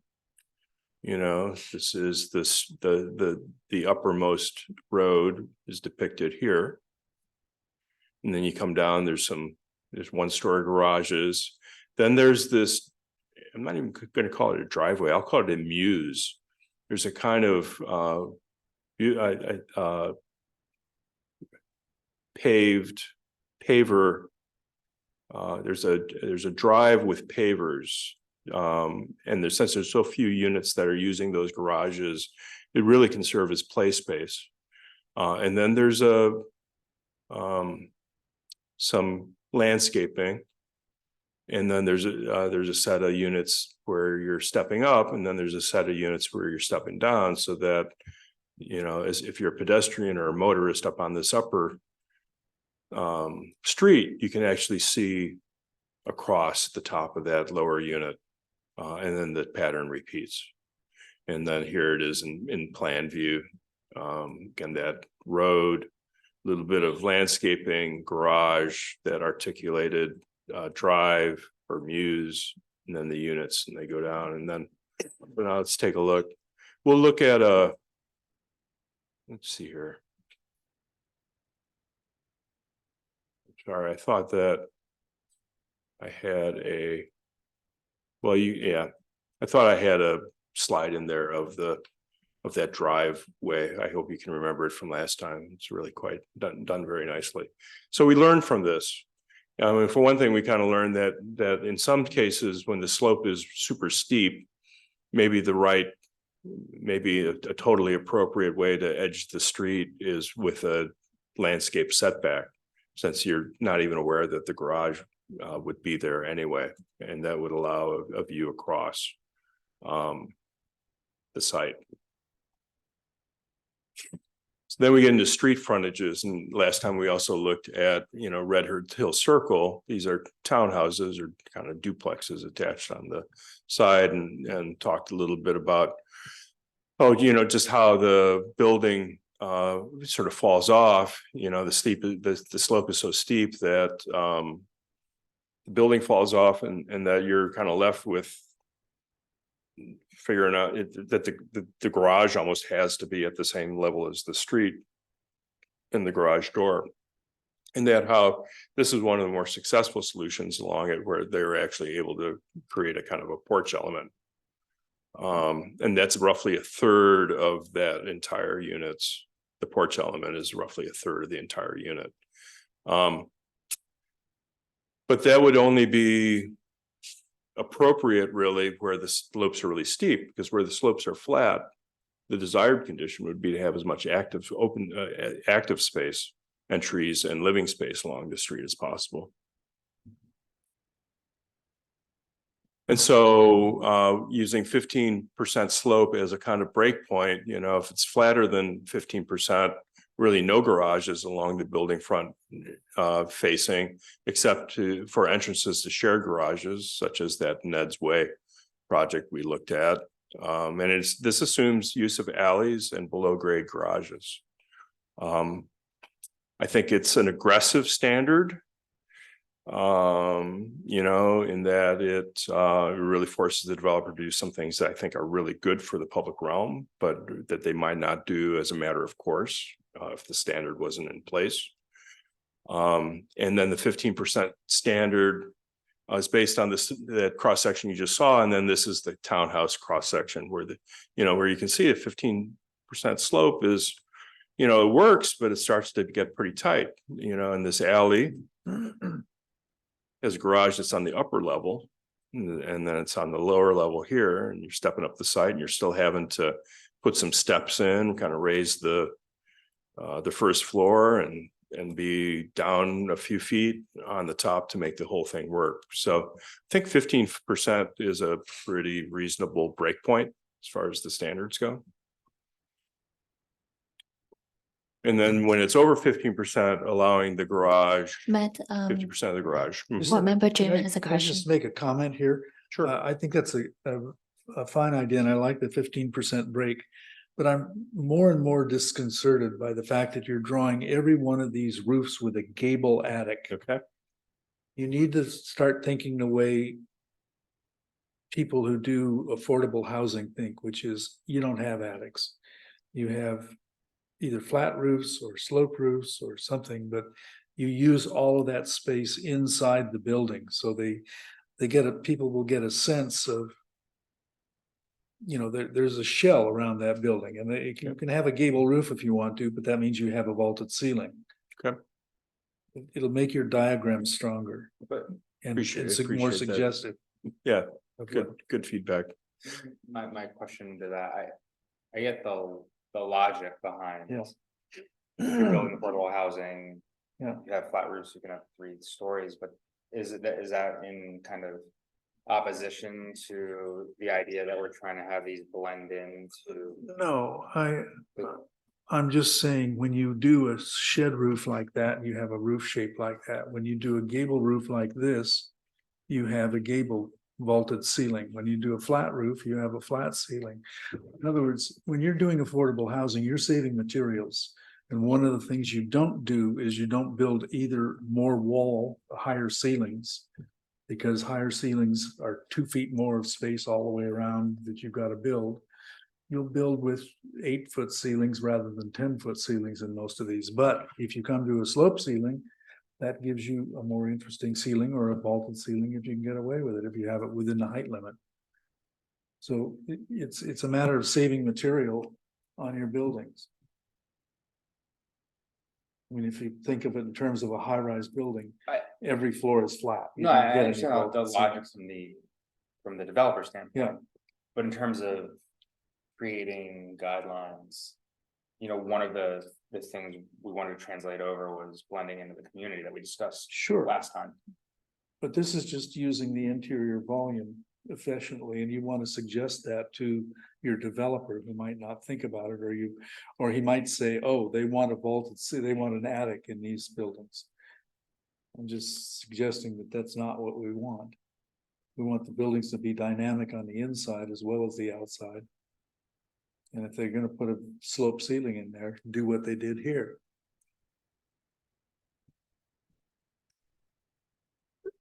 So all this is predicated on like a 2 stories, right?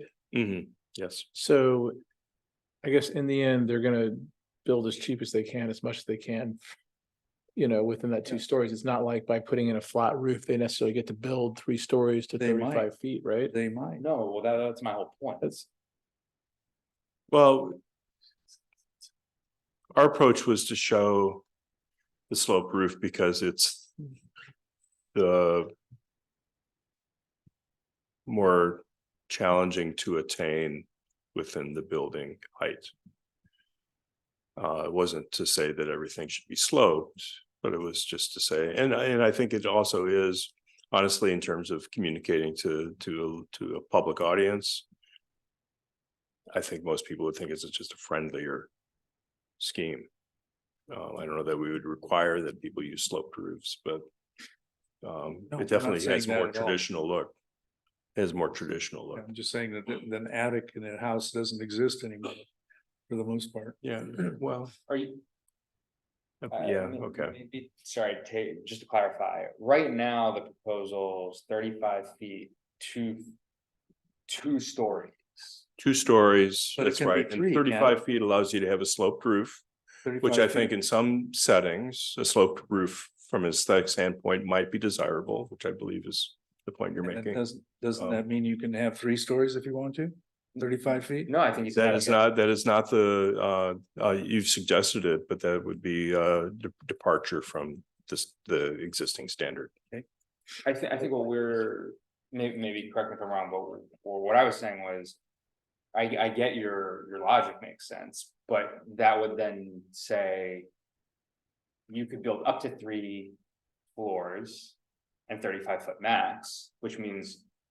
If all the developers are thinking like you, it's everyone's gonna build 3-story high flat roof, 35-foot buildings.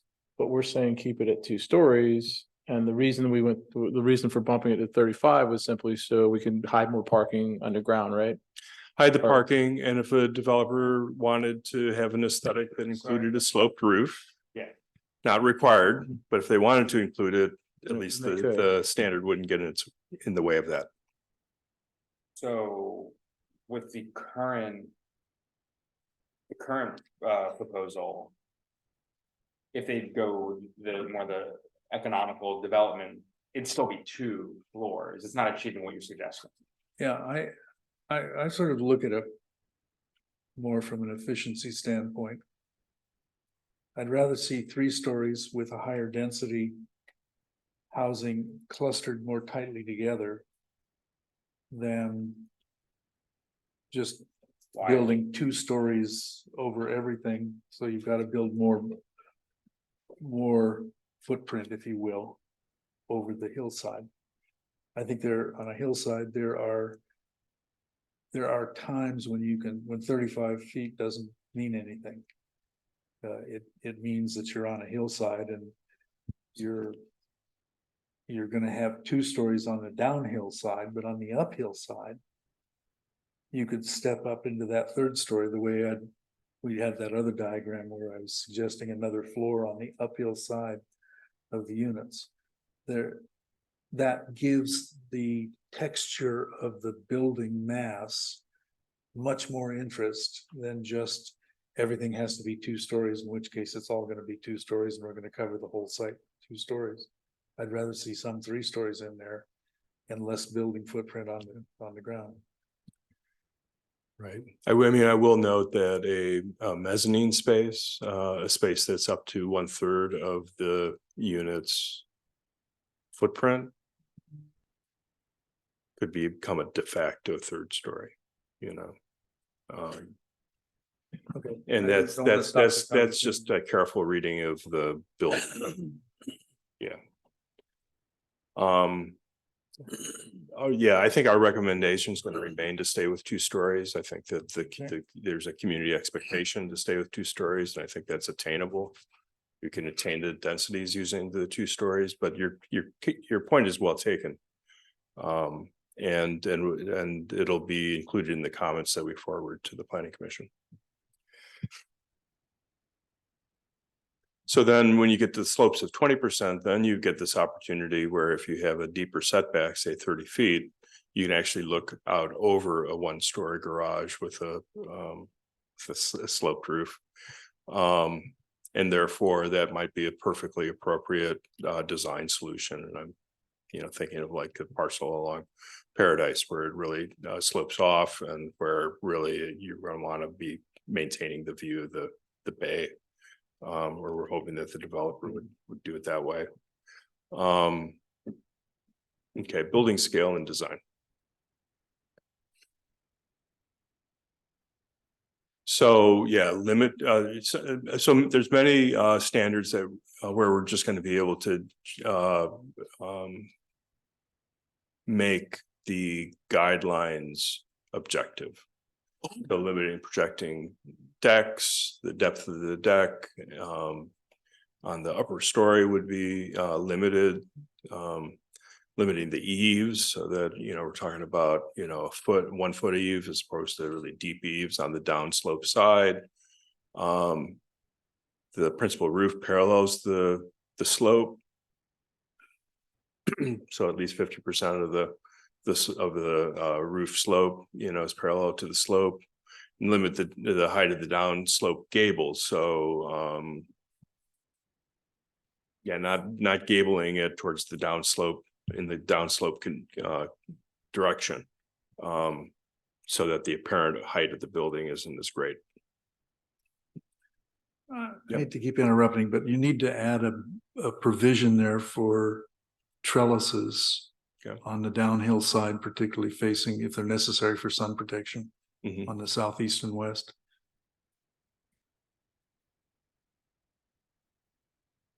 Trellises in the same way that we're talking about eaves and these other overhangs. But they need to come out farther. You need more than 3 feet of trellis to make an effective sunscreen when you're facing. So a little more They could be a little more leniency around cover the whole deck. Yeah, and of course it's adding greenery and so forth. Yeah, It's adding texture to your buildings. Okay, nice. And then limiting the large expanse of any material. And there's a few ways to do that. And one way is to limit the area, but really not limit it how the architect really works with the limited area of material. Could be up and down, could be side to side, could make up any sort of pattern. I think that's pretty well represented in the 2 photos in the upper right. Or could do what we introduced in the downtown, which is to limit it horizontally, so vertical facades, so that you'd have the appearance of individual buildings more like townhouses. So they'd look like townhouses, even if they were apartment buildings. Or could be, you could emphasize a more traditional look by having a top, middle, and a base materials limited. So this is something also where we've presented options to hear your perspective so we can carry those forward. And then you start to play with the different combinations. This is the 100% setback, just kind of trying to examine sort of how these standards start to interrelate. And for instance, on the right, how a horizontal top, middle, and base banding combined with the 100% step back starts to look kind of, I don't know, like a hard design challenge. And then here's the 25% step back. It starts to work, I think, a variety of ways. Okay. Scale, or I guess, in an attempt to blend things more, really, working with what was suggested last time, working a value or a grayscale of between 30 and 70% starts to really blend things with the natural terrain. And then you can see sort of the grayscale. This is a nice image I grabbed online where you can see the value as on the left side, you can see the value solely in gray, but you can take any hue, any color, and it has a grayscale also. And allowed and prohibited materials more likely to be stated as prohibited materials because allowed materials may presume to anticipate all the materials an architect might want to use, but the prohibited materials would be unfinished cinder block, finished cement block, corrugated metal siding, mirrored glass. Certainly interested in hearing your ideas as far as adding to that list.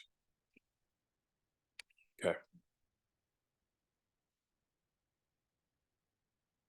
And then if we just want to wrap up the presentation, we can circle back and take on areas of concern. Just a quick one on materials, a few slides back. Mhm. Which was there ever a kind of a look at just doing it as a percentage? I suppose, those like the vertical and horizontal or whatever. Is it just like no more than 50% of one material can be used or something like that? We could look at that. Then it gives a little bit more flexibility on where it goes, because it seems like those designs that you had, the two pictures you had up there were pretty dramatically different designs that I'm not sure would have fallen into either category but they clearly had like a different type of material that it would like a 50% rule probably would have worked. Mhm. Or maybe it's not 50, maybe it's 60 or 70 or something like that. That just forces at least a percentage of it to have a different material. Right, Yeah. right. So that would be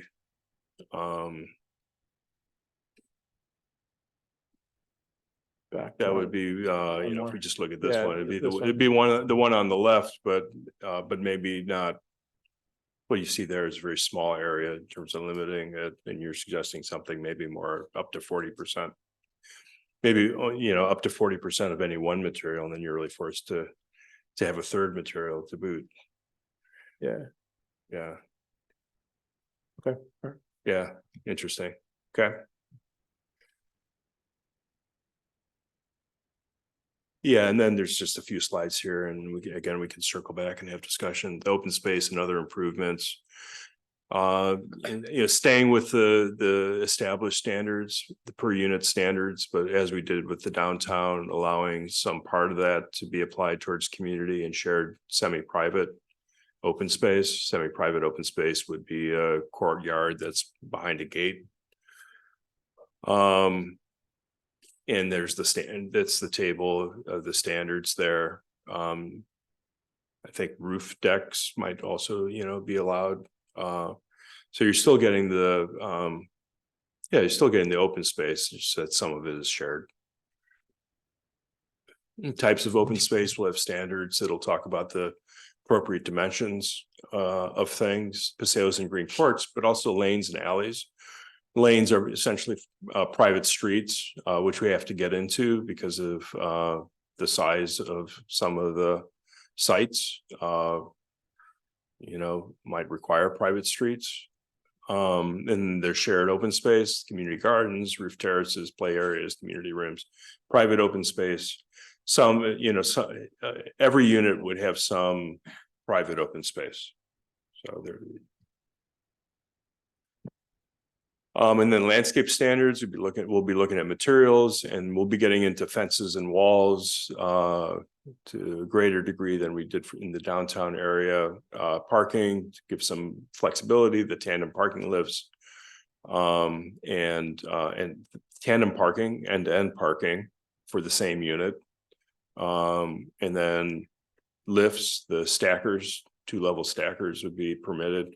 Both of those really help to reduce the footprint of a project, and then visual screening for the parking and parking design standards in a way that don't presently exist except for the downtown area in your zoning code. And then improvements to public streets we have to be concerned about, and the preferred standard, or the preferred standard being the sidewalk with a landscape strip between the sidewalk and the curb of a classic street. But there will be places where there's already a sidewalk in place where we'll have to put the tree to the back of it. And then there'll be places also where the slopes are so steep that that getting a sidewalk there, I know we're just gonna have to look at it. I think we have to have some additional conversation with our public works friends. Okay, that concludes the the presentation, happy to back up and look at any part of the presentation, and hear your perspectives. We kind of went along, please, I mean, I've kind of been giving my questions and comments along the way, but please, yeah. Yeah, I guess I just have one question going back to last meeting's discussion around, view protection. So what are the specific things that have been addressed as proxies for that? Has it been the 35? The 35 actually, is the one thing that's kind of heading in the other direction. But the setbacks were increased from 8 feet to 20 feet on the side and the rear of projects. There is a paseo, there's a requirement, the block width limitation in combination with a paseo that has to be a certain width. And then wherever you're turning the corner of a building because it's going from a front to a side, or it's going from a front to paseo, having to step the building back so that you can see around the corner more easily. Can you go to that one slide that had the sale? I think there was, and the setbacks, just so I can see.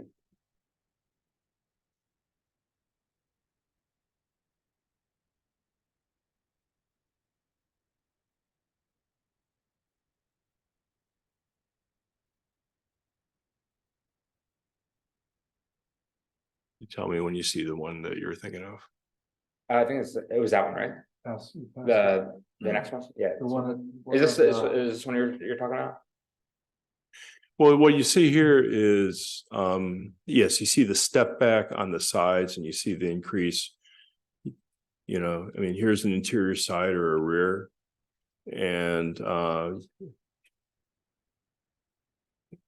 sometimes you'd have maybe a unit facing into it, but that's a pretty significant setback.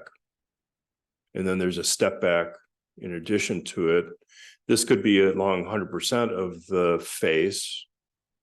But then we had sort of that separate conversation about what does that do to how you can design the unit. But that's where we got to this guy, right?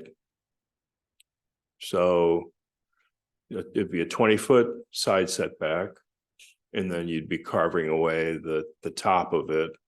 And if you're somebody who lived across the street and you're, a little higher, you'd be more easily apt to be able to see down that setback because you've pulled the upper story back a little bit.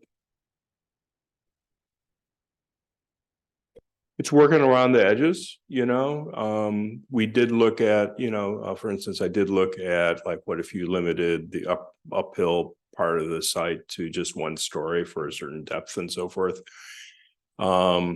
It makes attaining the maximum densities more difficult.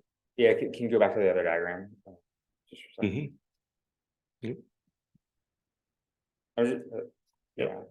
I'm just thinking in the world that I get you have a 20-foot setback, but if the slope flattens out to the adjacent property, and then I don't know what their setback is, maybe 8 feet, right? That's what you're saying per existing.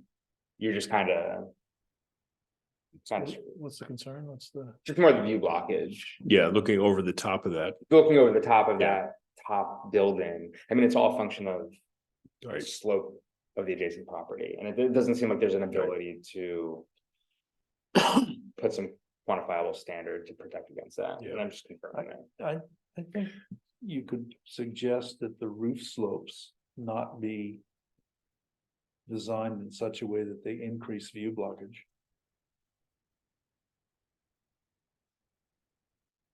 I mean, it tends to flatten your roofs out, but if there should be conditions where it isn't going to make any difference, and other times it would be something that you could insist they not put a slope roof in, because a slope roof is a 4 or 5 foot view issue. Wow. Right. I mean, yeah. Sorry, go ahead. No, I'm sorry, I interrupted. Go ahead. I think for me, and granted, you know, Jim knows a lot more than me. It seems like where you get into trouble is when there's slope change of the adjacent property. And is there anything to do from a quantitative perspective? I think then you're making like conditional requirements.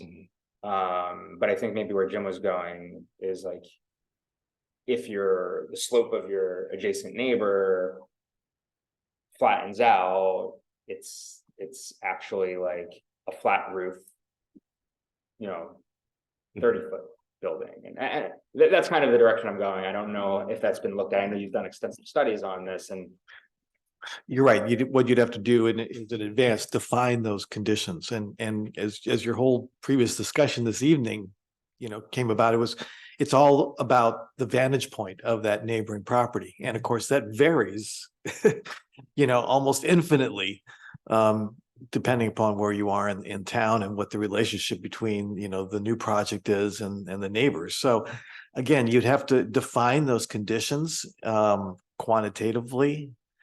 And I'm not really sure how you would do that, but if the board can. Right, with the garage and the slope and the different tiers, is there something that? The problem is quantifying the neighbor. And there's too many lots, too many slopes, too many heights, like right across the street, you have no idea. Does the hill go straight up and the house, sits way up high? Is it go flat across? Break right there. Yeah, The worst case is when you've got a slope with the multifamily going down here, and all of a sudden the slope changes and there's a single family or single story building up the top of the slope with a 3-story building in front of it. But why can't there be some threshold here? Well, that you then have to make impacts you have to that? make the threshold here. They have a bigger setback on the downhill on the rear property, or the uphill property line. Might not be the rear, but you'd have to have a larger setback for a steeper slope. I think that's correct.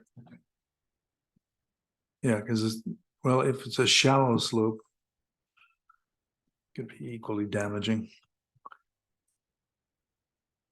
So, I mean, the 20. One idea that I began to explore and backed off from, because, you always have to be careful not to restrict things in ways that you don't foresee, right? That could really, mess up your ability to get the allowed density.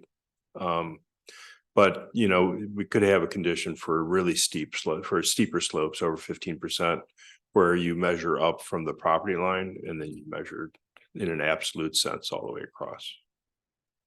And then, Actually, it was backwards. I should have said for a shallower slope, you need a bigger setback at the uphill right, property line. yes. For shower stuff, you need bigger, yeah, exactly. Yeah. Or a lower. Right. Or a lower. Or a lower height limit. Right. And I guess I was or lower, right. asking if there is we're not gonna be able to solve all potential view blockages, but is there, similarly like what you did with the garage and the slopes, is there a threshold where we find that threshold and we're comfortable with, all right, this is gonna eliminate the anomalies that will really damage someone in this scenario, and it won't be too restrictive, is kind of. I think increasing that setback to, I don't know what you currently have on a rear yard. Yeah, or you could have some sort of variable standard where The uphill setback. where I'm thinking of playing with height, where you always allow what you could do with a flat roof and 2 stories. You use that, how do I want to say it? As things get, as the height, as it gets steeper, that you have an absolute height as measured from the property line over. on really steep slopes. And then when you get on flat slopes, you don't have that, you don't use that rule. Because on the flat slopes, you're gonna be sort of taking away the view no matter what. Yeah. There's not the expectation of a 15 view on the degrees, flat- you're gonna take everything. on the flat sites. We will have to explore it. It would be and research it. You know, the ideal standard would be one where we've seen it work someplace else. Well, I think your uphill setback ought to be looked at as a possibility for just increasing it to 30 feet or something like that. Cause you'd get one story out of the way anyhow. Yeah. But you'd push the building back, but it might be still really tall. Whereas it could be by 20 more limiting feet the into height, then you're really getting to the factor that Okay. would affect the view.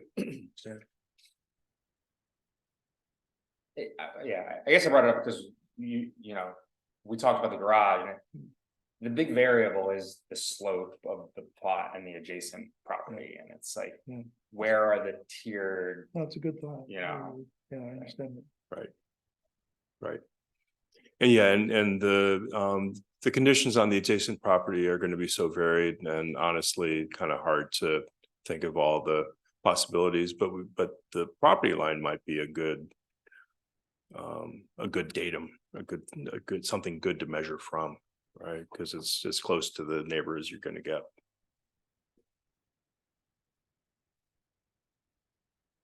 All right. Do we have any other questions and before we open up to public comment? Finally. If you could state your name and address and keep your comments to 3 minutes. I'm gonna get started before she starts the clock. My name is Eric Crandall at 4576 Paradise Drive. I came with 4 comments, but I now have 3 more. On that most recent discussion, I like the idea of the absolute from the property line for a height. I think it makes sense, but I think the other variable you could include is how close to the property line an existing residence is. Right, that addresses the setback and the absolute height. It won't address every circumstance, but if there's someone close, then there's an absolute height from the property line you can't go over. I think it addresses a lot of the issues that would come up.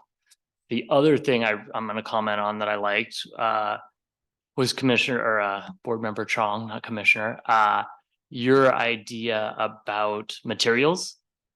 I like the percentage. The other thing I was thinking is potentially requiring some percentage of different material every 30 feet or some, linear, and it doesn't matter whether it's high or low or left or right, but giving the architects, I think the more flexibility we give the architects, the better designs we're going to get. If we push them into a corner, then everything's going to look the same. But if you come up with standards that accomplish what we want to accomplish, but give them a lot of ways to do it, I think we'll end up with better designs. To that point, I agree with Board Member Malat's concept about the 35-foot height limit and let people put in that 35-foot height limit what they want to put into it. If it's 3 stories, I just don't see the difference. Whether it's 2 or 3 stories, I don't think residents are going to be concerned that it's 3 stories. I think they're going to be concerned with it's a 35-foot height limit or 25 or 45 or whatever it is. I think you let the architects and the developer do the best thing within that height limit. So now the comments I actually came to make, I put these in writing. First, I think that the odds should cover properties in all zones to address potential Housing Accountability Act projects and buildings remedy projects. The staff report just says R3 and R4. I think that's limiting. Second comment is tree removal. While I agree in general heritage trees should be placed at a 2-to-1, I think you should consider not requiring replacement of undesirable heritage trees such as the Monterey pines, eucalyptus, those type of trees, or at least at a lower level. I think you want to encourage their removal instead of discouraging it. building heights on slope sites, all four corners of the building could be at a different plane. So I think identifying where that height is measured from on the existing grade is important. My suggestion would be the highest point, but I do think defining that's important. And then the fourth is the garage setbacks. There, I was unclear on, I guess my time's up, but I was So can I unclear. just ask the town attorney a quick, so, yeah, so I know we have 3 minutes as a limit on our normal public hearings. First, this is a discussion item. Are we able to? You can do as you wish as All the right, chair. please finish then. All right, thank you. So yeah, on the building height limits, I do think it's I mean, honestly, I like the finish grade. I think it's easier to measure and I think it's more practical. But if you are going to use existing grade, I think you need to pick a corner because on a slope site, you could have an infinite number of places to measure from. So you pick a corner. My recommendation would be the highest point, which gives more flexibility. And then garage setbacks. My question is so the presentation and the staff report both said slightly different things. If the intention is to require a 20-foot setback for front and street facing garages, and then have a 5-foot setback for side and rear or alley facing garages, then I think it's great. There was just some ambiguity in there to me, and I didn't fully understand. There was also talk about a 3-foot step back. So anyways, I hope you can discuss those points. And I did submit the last 4 in a message. So thanks for the extra time. All right, thanks. And do we want to go to the Zoom call, make sure there's nobody? We have nobody who wishes to speak. Waited. No, It's a little no one- late. No one I think lasted we- till 11 I o'clock. think everybody went to bed. We have one person who's not raising her hand, so I don't believe she wishes to speak. All right. Any final comments? Anything? All right. Yeah, I'll add one final comment. I'll try to be very quick, which is I think to Jim's point about the 3 stories, like there's definitely lots of multi-stories that work well. And I just wondering, is there something where it's clearly defined, like the 3rd story can't have any part of it like above the 1st story or something like that, that really truly accounts for like a steep slope where they do it, they're truly stacking them up the hill, Or just limited to less than 10% or a percentage or something like that, that it can't be above, like. But actually some vertical relief would help most major Yeah. clusters of buildings. Yeah. I I mean, think rather if than they're, just having it. So, if they're not above each other, then they're not additive. okay, or yeah, a percent, like something where it's basically defines how, like. Because I think there's a lot of, 4-story homes in Tiburon that just step I down. honestly and it think works. a good designer, if there's the desire there, the way the building code works is a mezzanine, like a sleeping loft and all, is not considered an extra story. Yeah. Nor is a ground floor where it's an entry and utility room. It's not considered a story. So there's ways, there are ways that a good designer is going to figure out how to use that that volume. But I thought the whole idea is that. Keep it up. The whole, basis is that if the developer is going to build the most economical, highest ROI generating project, which is going to then be 3-unit vertical flat roof. And that's not necessarily a bad thing, but it becomes a bad thing if that's every single project that's built because it's the most economical. So I think it's providing balance somehow. I don't have a solution for that, but I think that's where I'm pushing back on I agree with you in that that's the problem is you're then going to get who's going to build a 2-story with a gable when you could build, I'm thinking more of a, purely from a I'm financial just thinking standpoint. of a lot of the apartment buildings that are already up in that cluster behind Red Hill. They're mostly 2 stories, but then there's a garage level below them, and there, in some cases, the units drop down. And you know, the real problem is when you get the same thing over and over and over Right. again on the same level. Mhm. Separate them, bump them up, cluster them in groups, change the vertical elevation as well as the horizontal. They want to look more like homes than they do like multi-unit apartment buildings. The variety will help. And that's how to ensure giving the flexibility of the 2 to 3 stories, Yes. but ensuring the variety, I think is a. So we have some clustering coming in your concept drawings. I think The block width sort of pushes it towards clustering. I think it's gonna happen as a matter the of course. block width doesn't address the issue of block width, block width, block width, block width, block width. Yeah. I think we ought to have something in there that mandates a separation between block width. There is a separation requirement between blocks. Mhm. But it's only 10 feet. No, it's 25, it's 20 or 25 feet, depending on whether you've got fronts or not. Yeah. Yeah, I think it should be better defined. I didn't- okay, yeah. I mean, the side to side, yeah, anyway, we could get into conversation about building separations. I don't think we'd want to have a really restrictive side elevation to side elevation. But the front to front elevations or the front to the side elevations, I think would be good candidates for a green seam. Also recognizing that, getting the density on sites can be challenging. We've done enough sketches sort of with certain sites in mind that I think we've arrived at some dimensions that are workable. All right, with that, we will wrap, but before we do, something I failed to do at the beginning of the meeting when we had a full room was this is Christy Fong's. was just gonna say Okay, yeah, that. This Go is, ahead. this is Christy Fong's last meeting with us.